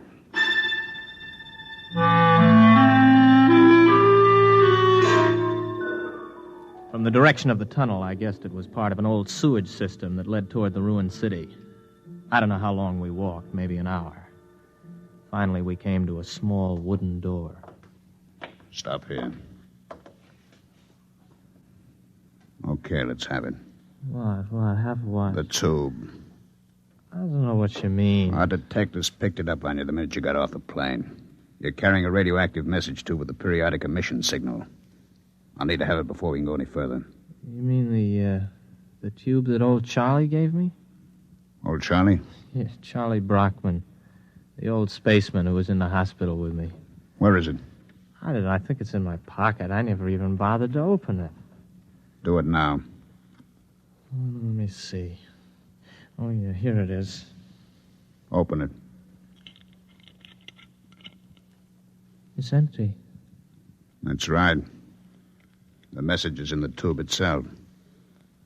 We identify our people by the radioactive pattern. Our people? You'll see. Come in. Make it fast. This the one? This is the one. Has he been drugged? He's had PON. A massive dose at the Pluto. Good. Mr. Craig, my name's Cocteau. This is Mr. Brannigan. You're probably quite bewildered about all this. Let me clarify the situation. You're now in the headquarters of the Freedomites, underneath the radioactive part of old Los Angeles. Mr. Brannigan is not a control agent.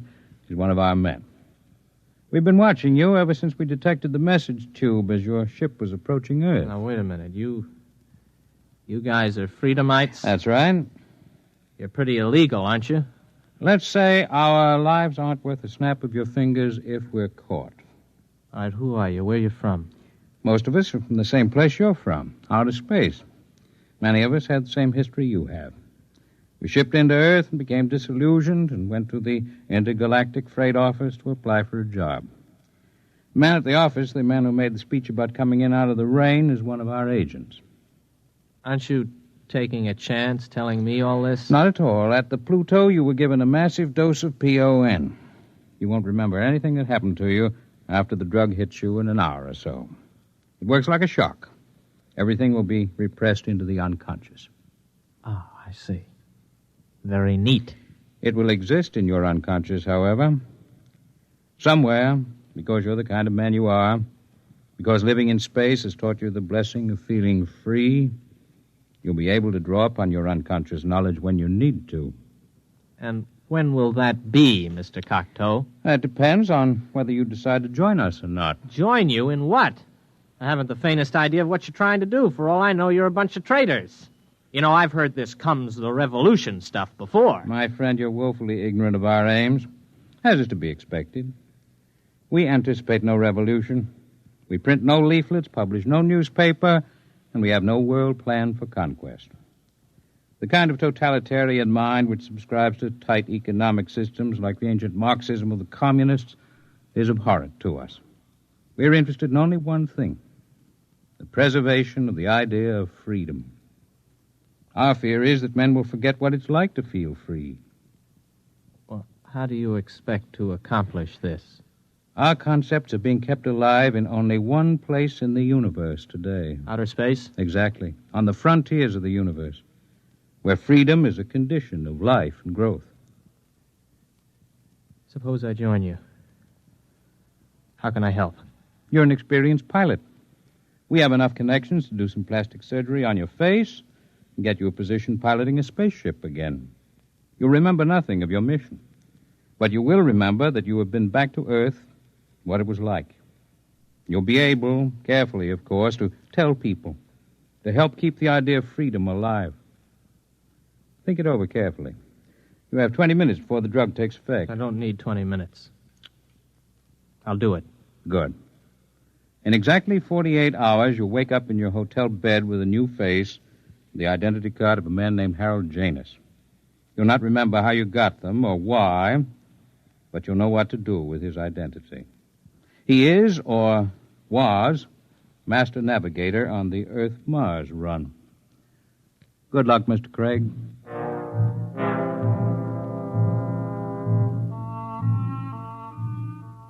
I woke up in the hotel bed, feeling like a man who has hung one on but good. I looked into the mirror and I saw the face of another man. I looked in my wallet and discovered that I was Harold Janus, navigator for Intergalactic, holder of a license for 15 Gs. I wondered where it came from, how I got it, but I asked no questions. This license, this ident card, meant freedom. I walked out of the hotel feeling steady for the first time.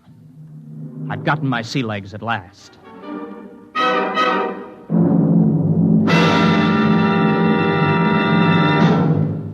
You have just heard X-1, presented by the National Broadcasting Company in cooperation with Galaxy Science Fiction Magazine, which this month features The Venus Trap by Evelyn E. Smith.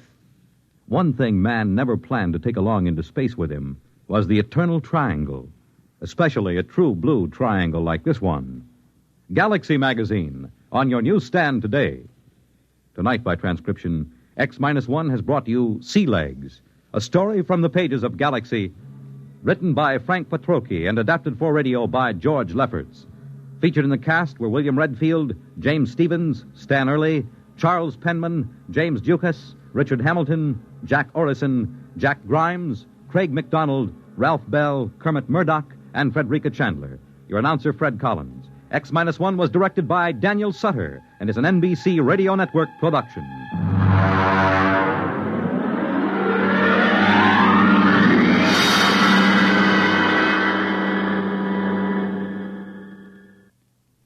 Hear Politics and Primaries, Dateline, Ohio, and Indiana, tonight on NBC Radio. Just a moment, X-1. But first, one man whose personality belies his name is Quizmaster Groucho Marx. Because Mr. Marx is hardly one of the grouchy kind when it comes to welcoming guests and dispensing good humor on his Wednesday night quiz show, You Bet Your Life. Why don't you tune in and hear for yourself tomorrow? And while you're listening, don't forget that each Wednesday night there's more great entertainment when Jack Bailey and contestants play Truth or Consequences. And all of the staff on Airtime join stars Giselle McKenzie in bringing you top musical listening. Enjoy music and fun tomorrow night on this station. And now stay tuned for X-1 on NBC. Countdown for blast off. X-5, 4, 3, 2, X-1, fire.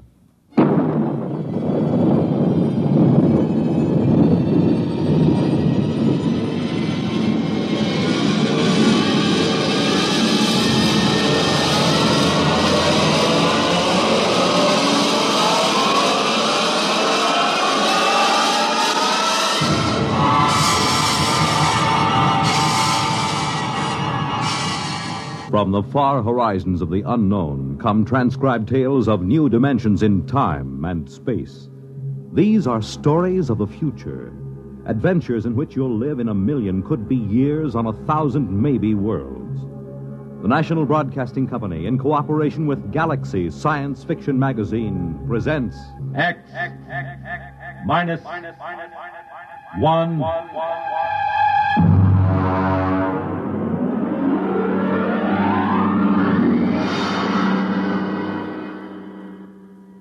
Tonight, the dramatization of a story by Jerry Soule, The Seventh Order.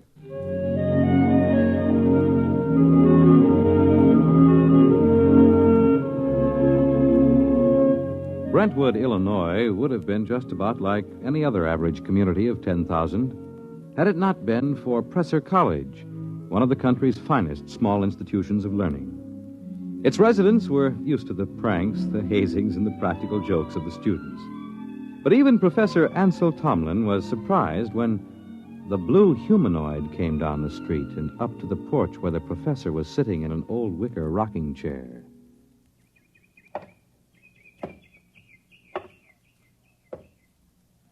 Pardon me. Of course. You are Professor Ansel Tomlin. Yes, and you, I take it, are somebody from one of my psychology classes dressed up as a sort of a robot. No. I am George of Xanthar. Who? I am here to learn all I possibly can learn of the planet Earth and its inhabitants. Less than 10 minutes ago, I landed not far from here in a spaceship, which I subsequently blew up and destroyed. Now, let me explain. I am Tomlin of Brentwood. Less than 10 minutes ago, I was sitting on my porch peacefully marking exam papers. I intend to resume right now. Helen, would you get the phone? It is your wife's sister calling with reference to the explosion of my spaceship. Sure it is. She merely wants to ascertain that your family was not affected. Listen, George, be a good fellow and... Oh, Mike. Well, don't be alarmed, dear. It's a fraternity initiation or something. Oh, well, it does look like the real thing. Oh, did you know there was an explosion outside of town? An explosion? Yes, blast of undetermined origin is what they said on the radio. Oh? My sister just called. She heard about it in the local station and wanted to make sure we were all right. I see. Well, I have something in the oven. My goodness, that's a wonderful costume. Her sister lives 20 miles away. How did you know she'd call? My mind circuits are telepathic. They pick up all conscious thought to a distance of some 200 miles. It couldn't be you arranged the whole thing, that it wasn't really her sister. How did you get here? Who or what are you? I am a machine. The finest, most complicated machine ever made. I have a rather unique history, too. Who made you? Ages ago, on Xanthar, There was a race of humans. They made the first robots. Rather crude affairs. We class them as first-order robots. They are still used for menial tasks to some extent. And what order are you? The highest, naturally. A seventh-order robot. Or rather, a humanoid. We are the first in which there is not an automatic, no harm to humans cutoff.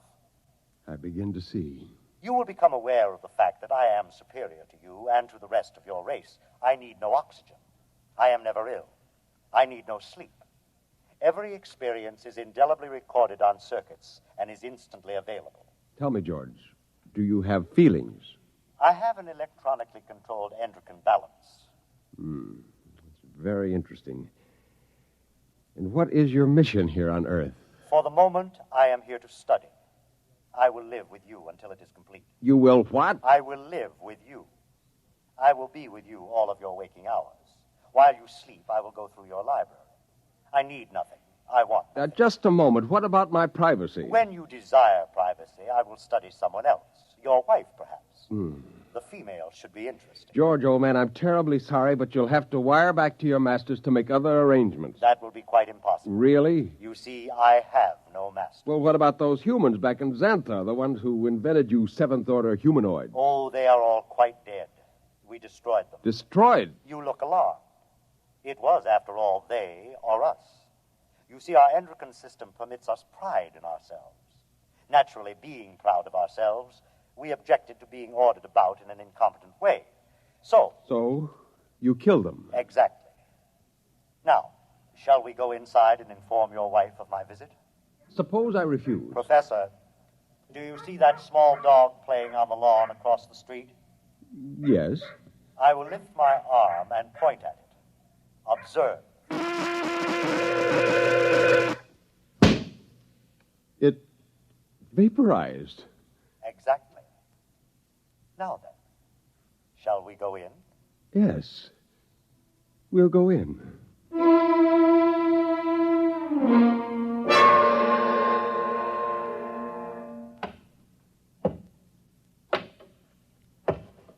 Oh, there you are. I see you brought your friend. Helen, this is George. George of Xanthar. George is a machine. Well, anybody can see that. It's the most convincing costume I ever saw. Helen, it isn't a costume. No? No. He's really a machine. Oh. He's staying with us. What? Whether we like it or not. Well, really, Ansel. We have no choice. I am a seventh-order humanoid. I detect that your mind does not comprehend. I am here as an advanced scout for my race. After we establish a station here on Earth... I don't like this.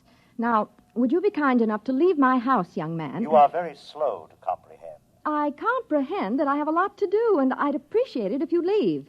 Otherwise, I'm going to call the police. You may call anyone you choose, Mrs. Thomas. I'll have you arrested. I assure you I can detect your intention long before you have time to do me any harm. Well, we'll just see about this.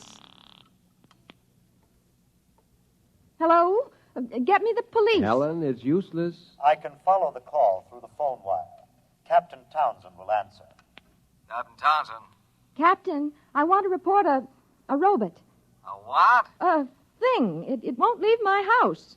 Who is this? I'm Mrs. Tomlin, Professor Ansel Tomlin's wife, 44 Crescent Road. I'll send a car over. Now we'll see.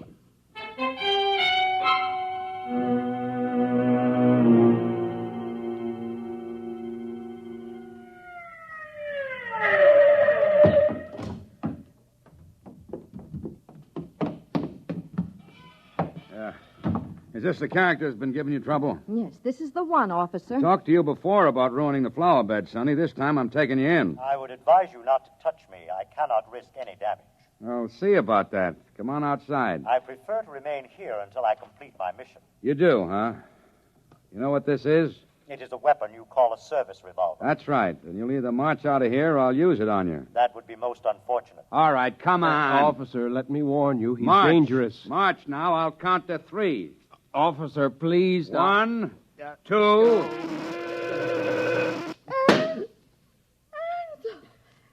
Oh, no. I regret it, but he was actually going to pull the trigger. Only to frighten me. But I cannot cannot risk damage. He might have miscalculated and struck me with a bullet.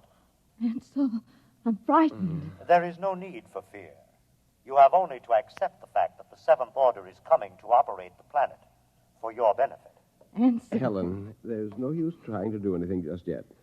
Now go next door to Mrs. Coleman. Tell her what's happened. I'll talk to George. Oh, but I don't... Please, Helen? Well, all right. Do you really think that you, a single robot, can conquer the Earth and make its people do your bidding? I can. Suppose it were demonstrated to you that you could not, that you could be destroyed. If that were so, I would naturally report that this planet is unfit for development by the Seventh Order. Well, you know they'll have you taken into custody for killing the officer. I cannot permit it. There will be needless slaughter. Unless you can convince your people it is useless to attack me. Will you let me try? I have no desire to prevent you. Go ahead. I detect that you are going to call the newspapers and the local television station and hold a press conference. Yes. I also detect that you have a plan to overcome me. Oh? I like that. Really? Yes. You see, in order to test this planet for development, I must know whether any of you are truly dangerous to us. You are a superior type of man, Professor. I welcome any plan to conquer me that you care to attempt. Okay, George. At least we know where we stand. I'll phone the newspapers.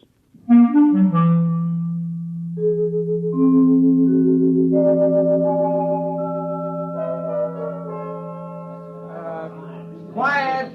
Quiet, please! Quiet! Hold it down. Ladies and gentlemen, this is Henry Bennett, broadcasting from a sound truck parked in front of the home of Professor Ansel Tomlin in Brentwood, Illinois. At the moment, Professor Tomlin is seated on his front porch. Next to him is a strange-looking blue robot-type creature, also seated on a chair. At the moment, we don't know if this is a hoax or not, but Professor Tomlin, a highly respected man here at the university, has called a press conference to introduce what is supposedly a creature from another planet. Professor Tomlin is about to speak, and we'll try to catch his words. Quietly. Gentlemen, I wish to present to you George of Xanthar. Yes, now, just a moment. George is a machine. Probably the most dangerous machine ever invented. He is telepathic as well. He can read your thoughts like a book. He knows exactly what each of you is thinking at this very instant. Professor! Yes? Do you expect us to swallow this nonsense? Not without proof, gentlemen. Can George do his stuff for us? Let him tell me what I'm thinking right now. You are thinking about a blonde young woman named Laura, with whom you will attend a show tonight. Come on. Well, he happens to be right, but we've seen mind readers before. Let him do something else. Now, I did not call you gentlemen here for a demonstration of magic. I called you here in the hopes that a good deal of needless bloodshed might be avoided. Less than half an hour ago, I watched this creature completely vaporize a policeman who was trying to arrest him. I expect that the authorities will be here any minute. I hope I can convince you and them that it is futile. Well, I certainly do. Something ought to be done about a guy. Either you're nuts or you think we are. I don't believe this machine killed a cop. If a cop was killed, a human did it, trying to blame it on the machine. Now, gentlemen, I don't know how I can prove it. Perhaps if George will demonstrate his ability to vaporize... Observe the oak tree in the front yard. Now.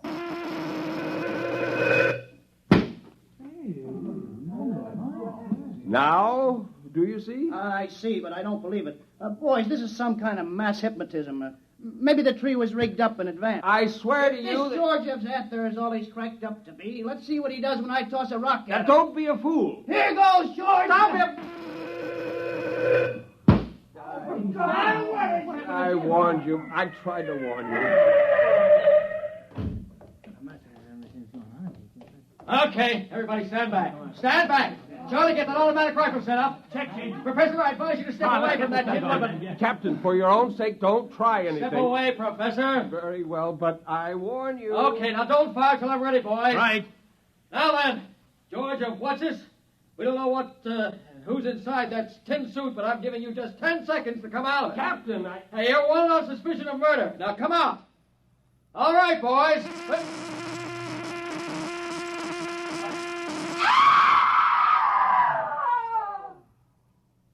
Ladies and gentlemen, I'm afraid we'll have to terminate our broadcast. What started out as a good-natured hoax or publicity stunt has turned into a bloody massacre, as the bodies of some 6 policemen on the lawn of Professor Tomlin's home will attest.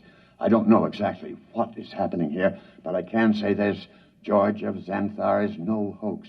He, or it, is the spearhead of a race from outer space that's come to conquer the Earth.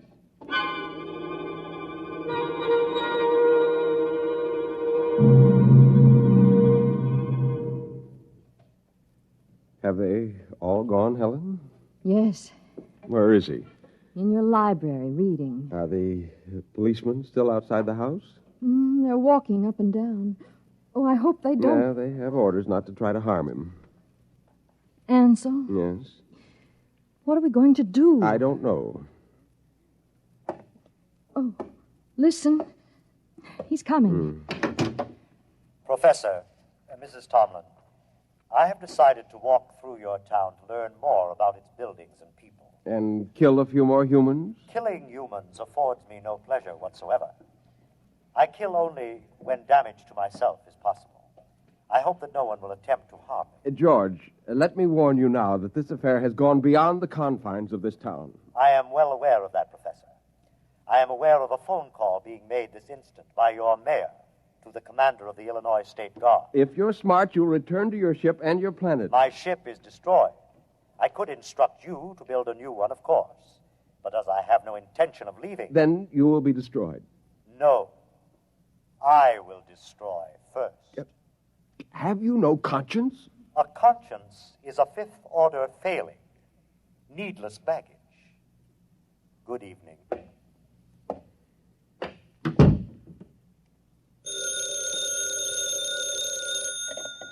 Hello, Professor Tomlin.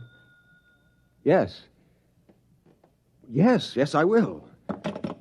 Who was it? The mayor and the chief of police have called a meeting of the citizens of Brentwood at the college gymnasium tonight. Ansel, you're not going. I must. But no, Helen, there's much more at stake here than my life or yours. Civilization itself depends upon our standing up to this machine. I'm going to the meeting.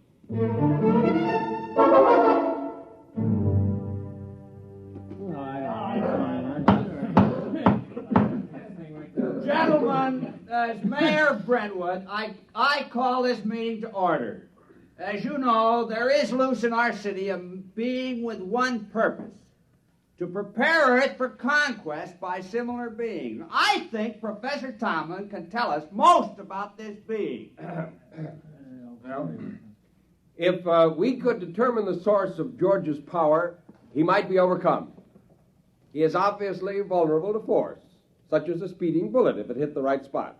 However, he has the ability to read intent long before the commission of an act. He is probably listening to me now, even though he may be far away. Mr. Mayor, why not track him down and all attack at once? Some of us would probably die, but he couldn't strike us all dead at once. Gentlemen, this humanoid is able to keep track of several hundred things simultaneously. As a matter of fact... Gentlemen.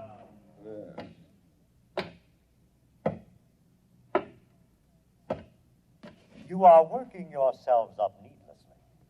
You simply do not appreciate what it would mean to dedicate yourselves to the fulfillment of the seventh-order destiny. Your lives will be made most pleasant and happy by us. Yeah, why did you kill 6 cops? If you're so powerful, bring them back to life. How do you want to be buried, Robot? Yeah, let's get them,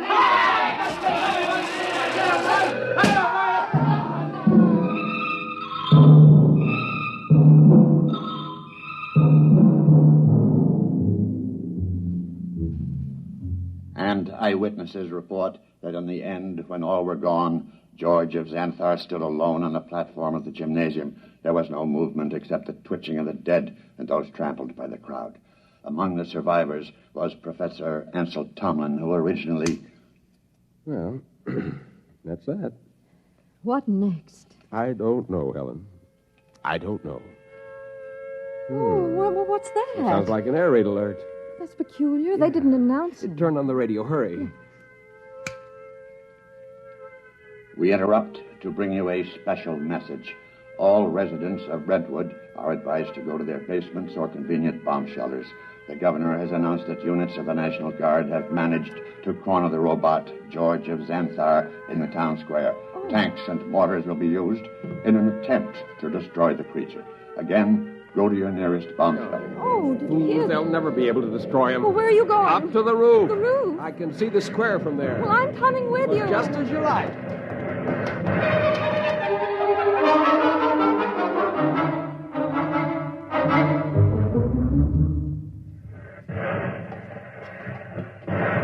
What's happening? He's vaporizing every tank and gun they bring up. Oh, Ansel, let's get away from here. Oh, what's that? Those are Army jets. We'll see how effective he is now. Oh, good Lord, a whole squadron up in smoke. It's no use. Can't you see? It's no use. Ansel, come inside, please. Oh, very well. Oh, if only there was something we could do to tell Not him. as long as he can read our every conscious thought before we can act. What is it? Our every conscious thought. Our thought. I wonder if... What is it, Nothing. Ansel? Nothing, Helen.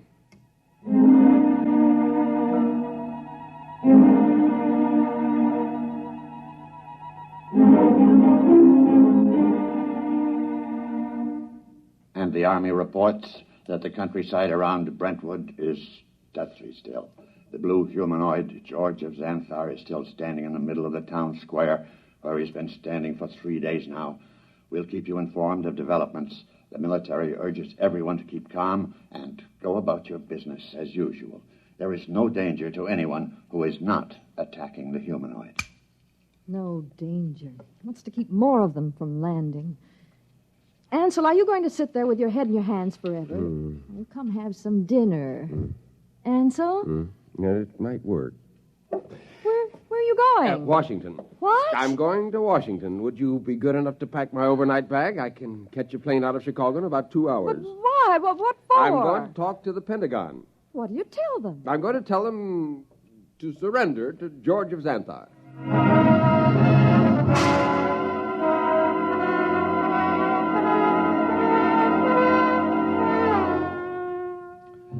Our microphones are here at the edge of the town square in Brentwood, Illinois today, ladies and gentlemen, to witness the most unusual spectacle of modern history. A discussion of terms whereby the United States of America may surrender to the humanoid George of Xanthar. For the occasion, an honor guard of 22 servicemen from all branches and all parts of the country has been chosen. In just a moment, the honor guard will accompany General of the Army's Walter Pitt, who will discuss the surrender.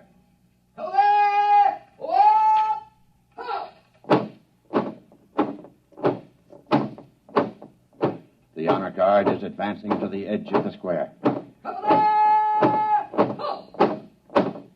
The robot is standing there now, carefully eyeing the soldiers. Every ounce of his concentration seems to be going into it. Actually, we're told his telepathic circuits are probing their minds for some hint of danger. A thought, a flicker of an eyelash may be sufficient for him to vaporize all of them. General Pitt is about to speak.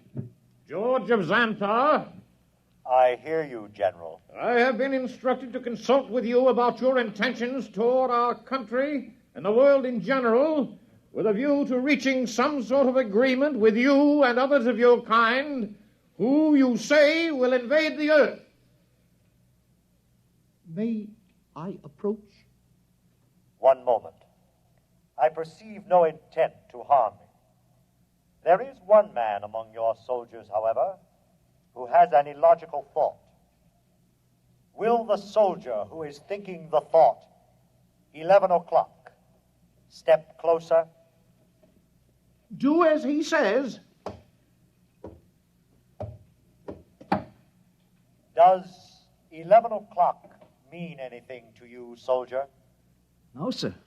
It's running through my mind, but it don't mean a thing to me. My examination of your thoughts tells me you speak the truth. Very well. We will proceed with the talk. Ladies and gentlemen, it's a tense moment. The general and the humanoid are discussing terms. The soldier who was questioned about the thought, 11 o'clock, has stepped back into the ranks and is holding his rifle at attention like the others. I perceive it's now 10:59 a.m. If there is any significance to the thought about which the soldier was questioned, we'll know in 1 minute. We of Xanthar, gentlemen, would not want to improve a planet which could not be educated and would continually oppose our program. Therefore, I am glad to see your willingness to discuss. After my message goes out, there will be a landing party on Earth within a few days. While waiting for the party, however, there are certain preparations. Just list them for us. Your government will naturally have to turn over complete authority to us. Afterward, we will utilize your press and radio to disseminate our instructions to your people. Simultaneously, in other nations, the same procedure will be carried out by our rep.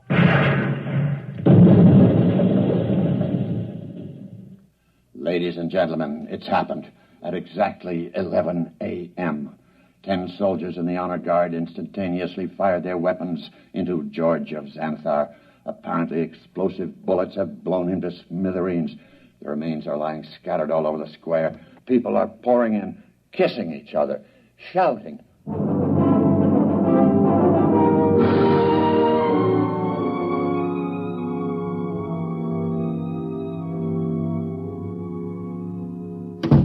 Helen! Ansel, you're home. Yeah. Oh, you've heard the news. Isn't it wonderful? Wonderful, really wonderful. I'm sorry I couldn't come home sooner. It would have spoiled my whole plan if I'd gotten within telepathic range. Your plan? Yes. But what? How? What? Just a matter of simple psychology. Those men in the honor guard. What about them? Did you know any of them? Not exactly, but I did have the job of hypnotizing 10 of them. Hypnotized? That's right.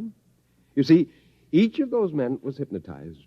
And while he was under, we planted a post-hypnotic suggestion, namely, to fire at George of Xanthar when a soldier named Charlie started to cough. Charlie was told to cough at 11 o'clock. Before we released them from hypnosis, we told them to erase everything from their conscious memories. I was staking everything in the hope that George could only tune in on the conscious mind, not the subconscious, and it worked. Yeah, there was nothing to be reached by George's prying mind, so we never knew what was going to happen. At 11 o'clock, the soldier named Charlie coughed. The men raised their guns and fired. And that was the end of George of Xanthar. Now, if you don't mind, I've got some exam papers to mark.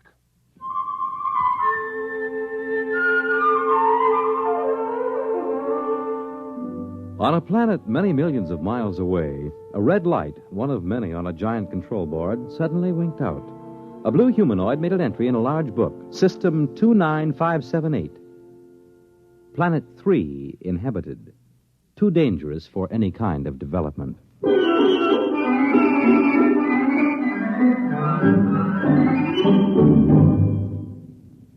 You have just heard X-1, presented by the National Broadcasting Company in cooperation with Galaxy Science Fiction Magazine, which this month features the Alan Cogan story titled In the Cards.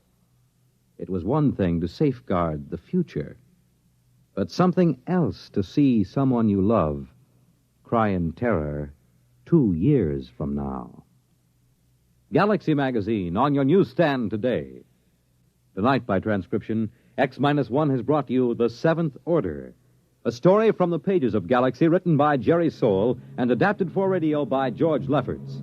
Featured in the cast were James Monks, Nelson Olmsted, Kate Wilkinson, James Rafferty, Dick Hamilton, Reese Taylor, Jim Stevens, Robert Hastings, Wayne Chappelle.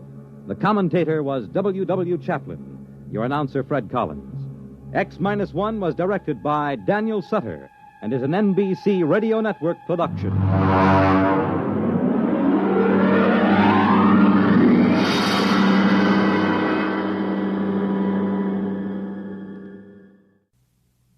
The Wonderful World of Robert Benchley on Biography and Sound tonight on NBC Radio. In just a moment, X-1. But first, some of the funniest situations you've ever witnessed occur every Wednesday night when the devilish imagination of MC Jack Bailey sets to work on NBC's Truth or Consequences. You won't believe it until you hear it. So Listen in tomorrow. Then another laugh session is in store later on with the wise and witty Groucho Marx as he and contestants play You Bet Your Life. While for the melodic note in your Wednesday evening schedule, it's music and fun on Airtime with Giselle Mackenzie. And now, stay tuned for X-1 on NBC. Countdown for blast off. X-5, 4, 3, 2, X-1, fire.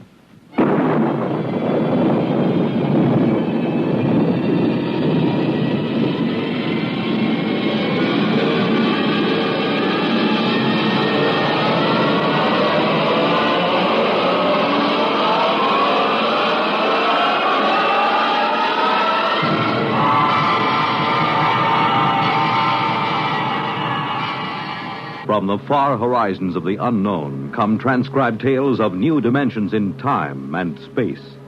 These are stories of the future, adventures in which you'll live in 1,000,000, could be years, on 1,000 maybe worlds.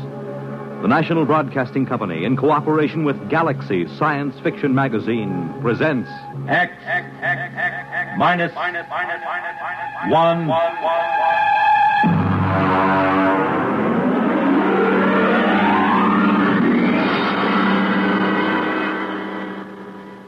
Tonight, Hallucination Orbit by J.T. McIntosh.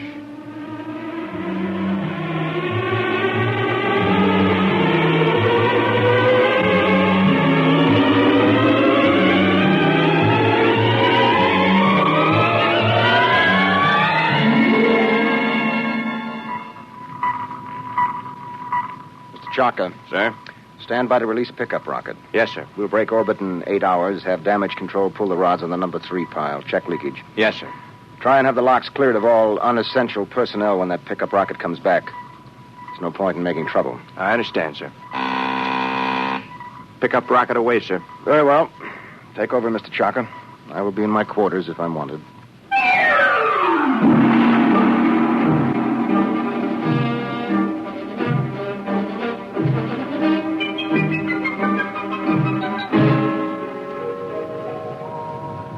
Well, now then, Mr. Danbury, make yourself comfortable. Why, thank you, Captain. You care for a drink? Scotch in that bulb, bourbon in the other. No, thank you. I can't get quite used to squirting liquor from a rubber bulb as if I were oiling a bearing. Well, you'd have a devil of a time pouring from a bottle in free fall. Well, how are you enjoying your trip? It's very interesting. It was very nice of you to give me a lift. You know, it would have been 8 months before another ship came along. A whole lot more than that with the main Pluto beam station out. Probably 8 years. Really? That long? I thought the whole run to Pluto was under 18 months. Yes, it is when the beam is running. You see, Mr. Danbury, we left Earth 27 days after the beam broadcast from Pluto Station broke. We've been spaceborne close to 6 years. I suppose that's why you're on orbit around this planet, picking up supplies or something, eh? Oh. This is a standard pickup for the space beam service. We sent a rocket down to take off a man who's been the only inhabitant of this planet for a little over 2 years. Well, I expect he'll be glad to see you. Well, there's no telling. I know I would. After 2 years of duty, Mr. Danbury, you might not know anything. Oh, psychiatric troubles? Solitosis. It's from the Latin, solace, alone. Is that much of a problem? Only in space. Here, look.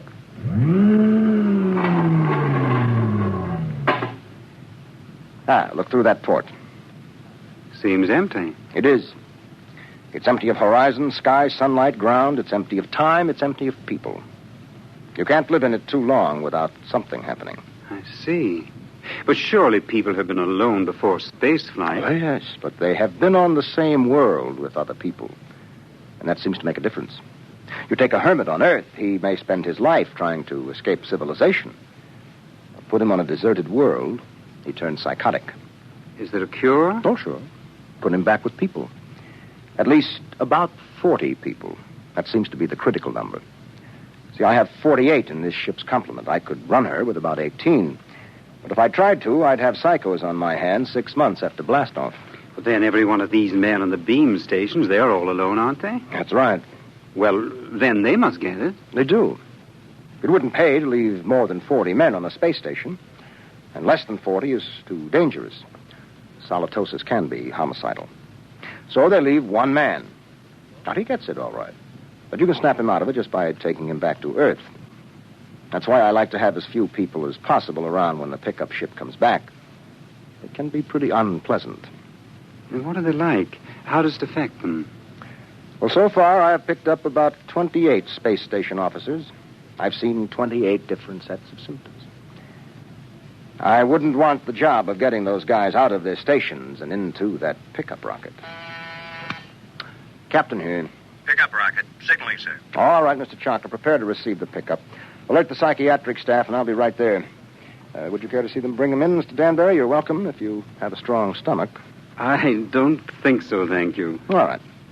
Mr. Chalker, as soon as the rocket is secured, make a trajectory for the next station. Yes, sir. That's Pluto Station 3. Carry on. Pluto Station 3.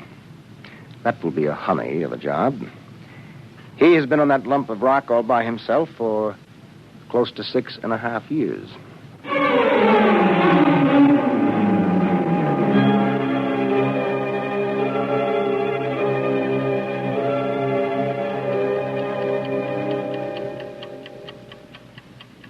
Pluto Station 3, daily report. Colin Ord, space officer.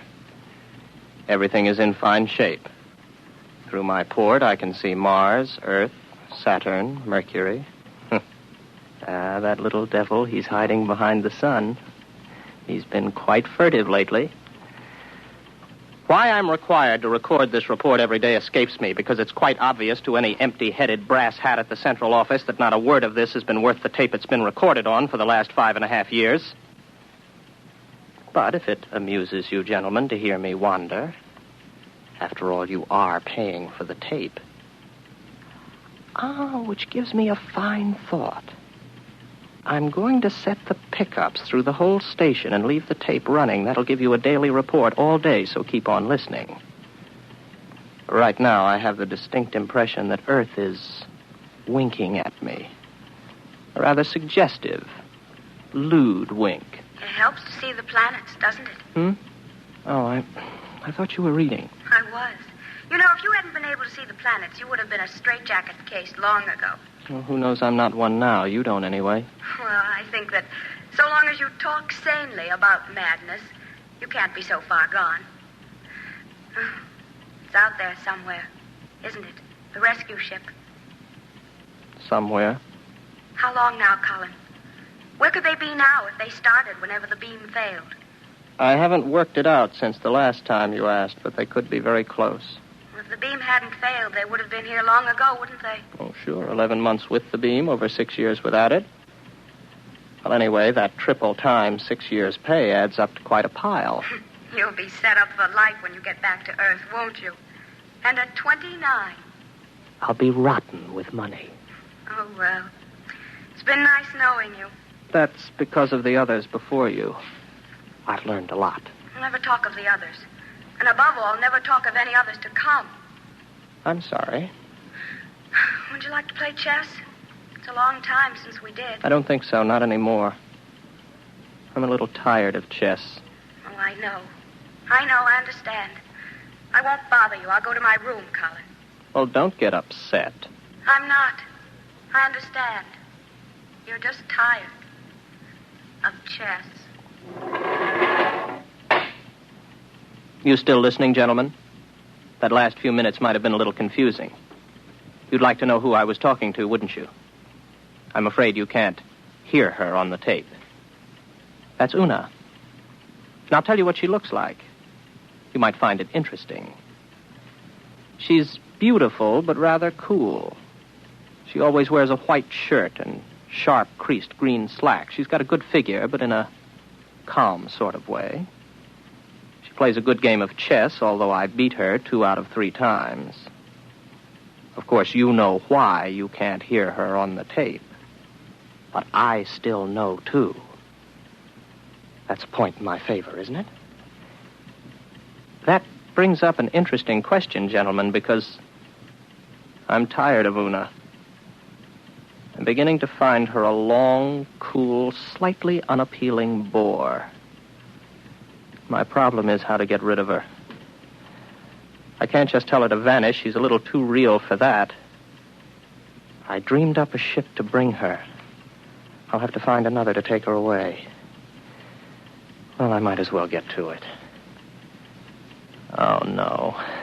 No, I'm not going to bother about the ship. It's too much mental effort. I'd have to think up everything I saw, and frankly, gentlemen, I'm too tired. Maybe she'll take the hint. A lot of them did. Susie did. And Alice. Oh. I remember Margie. There was a girl. A load of bricks had to fall on her head. Took me 4 weeks to get rid of her. No. Let Una figure her own way to get off the station.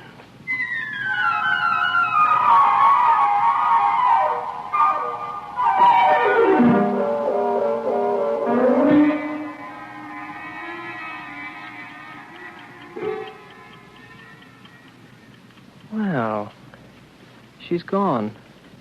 I thought she might. Her ship's gone, too. Well, all in all, I don't think Una was really very satisfactory. One of these days, I'll start believing in them, and I'll be really gone. Well, if I activate the main screens now, I'll see a ship coming in to land pretty soon. Every once in a while, I have a thought that when the ship really comes, I'll think it's make-believe. Yes, there it is. A small ship curving in for a landing. I suppose I could check on the detectors. I know they register anybody within 100,000 miles, but I don't bother checking them anymore because someday the moment will come when I check the detectors. And I'll see just what I want to see. Well, the ship's coming in for a landing now. I'll go out to meet it. I'm rather interested to find out what the explanation will be for the girl. Naturally, it will be a girl.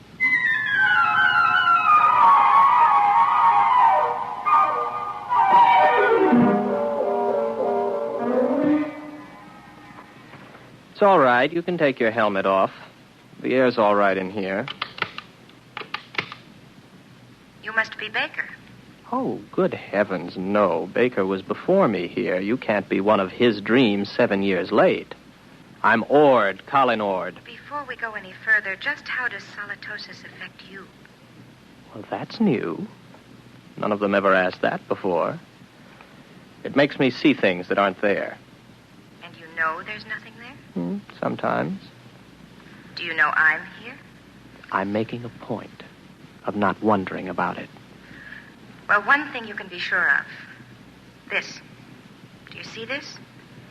This is a gun. I just want you to know I'm not heaven's little gift to lonely space station officers. Is that clear? Oh, yes. Yes. What's your name? Elsa Cutterline. You want to know why I'm here, of course. Not particularly. What? Well, that's always the weakest part of the story. I don't like to press it. Why don't you, take off your spacesuit? I'll tell you why, just the same. I killed a man. Why and how doesn't matter. I had access to an experimental ship. I thought if I disappeared for about 2 years, Oh, please don't labor over it. I'm not asking questions. Why not? Well, when we get around to it, I would be interested in the story you can concoct for being dressed like the cover of a magazine story in rather minimal clothing. It's been years since I thought up anything like that. You must be a throwback. What are you talking about? You know, you're going to have a tough time with that gun when you get tired of holding it. It's a heavy gun. How long do you think it'll be before I take it from you? After all, you have to sleep. There's no door in the station you can lock that I can't get in. I know. I just wanted to make sure you weren't violent. I think I can get on with you, Ord. Yes, I see. The question is, my dear, whether you're real or not. Well, don't I look real? Oh, yes, but that doesn't prove anything. As a matter of fact, the realer you look, the worse off I might be. But then there still is the remote possibility that you might actually have killed someone and decided to hide out on a space station. Shall I tell you something else, Elsa? What? I'm suddenly tired of the whole business. Breathes there a man with soul so dead, I'm sure you know the rest of it. I would suddenly like to have enough people around me so that I could be sane. I would like to find women as part of life instead of having them pop up here from the depths of my rather pornographic subconscious. But you've shaken me, Elsa. 24 hours ago, I was congratulating myself that solitosis hadn't really gotten me. But now I don't know. Just don't try anything funny, or you'll find out whether I'm real. The hard way. Any way is the hard way. First, I'll go out and have a look at your ship.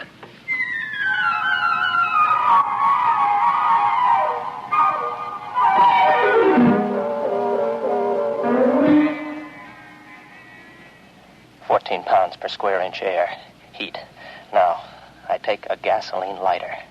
There, the flame lights.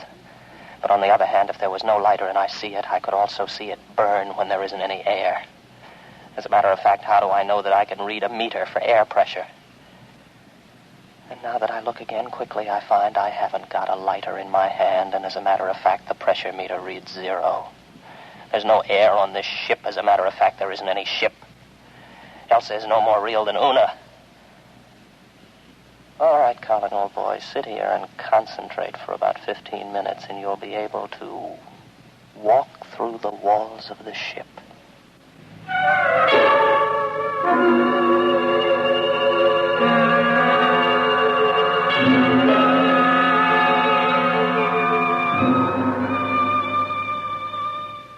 Well, what did you find out there? You'd better leave. It was a mistake your coming here. I'm sorry. No, don't come any closer to me. Put down the gun. Keep back, I'm warning you, keep back. You see, it's no use. Oh, you're a good shot. You got me right between the eyes, but I couldn't feel a thing.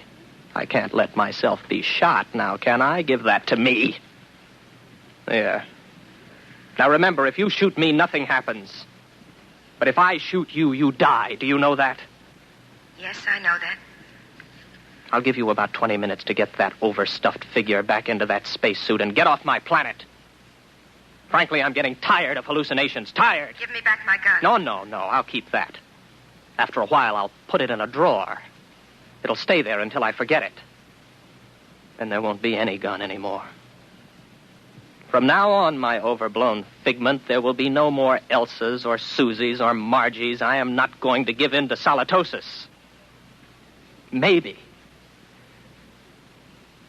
I'll bring Una back. At least she could play chess.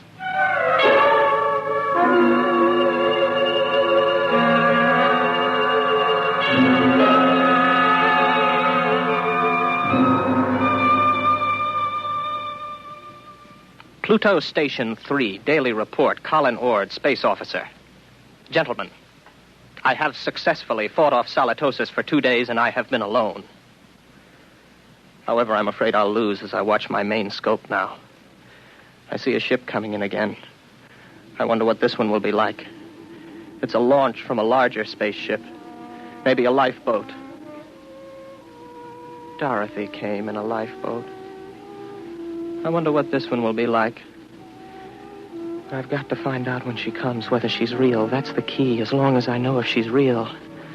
When I don't care anymore, that's when it's really got me. The ship's down now. There she comes out of the airlock. I've got to find out whether she's real.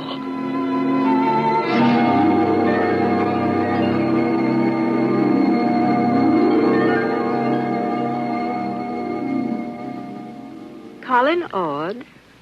That's right. I'm Dr. Lynn of 4-Star Line. Marilyn Lynn. Oh, very pretty. Are you going to tell me your story now, or do I have to wait? I'm not going to tell you anything till I've found out a little more about you. Well, you're an improvement on the last one. At least you're young and beautiful, and you're not fantastic, and you look intelligent. What do you mean? Don't worry about me. I see things that aren't there.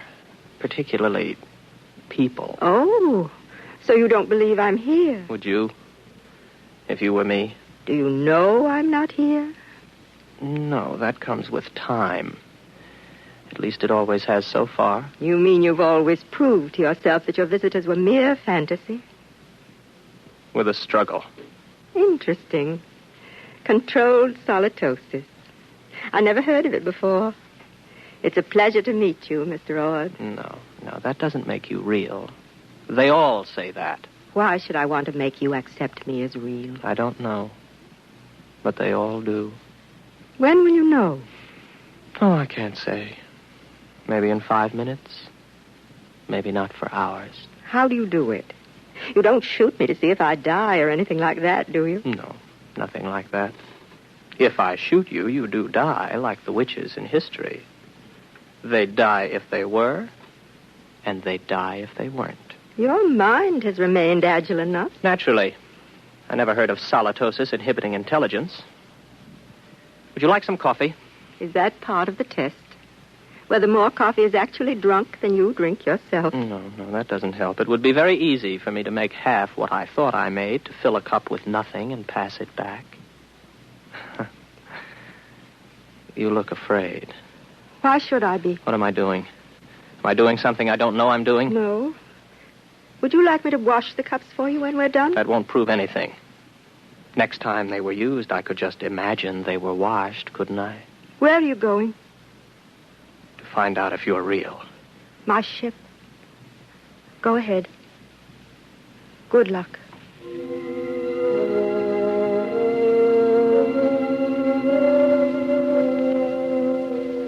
What's she afraid about? Something I said. None of the others were really afraid of me. I can't tell yet. Nothing's happened. The meters all read 15 pounds to the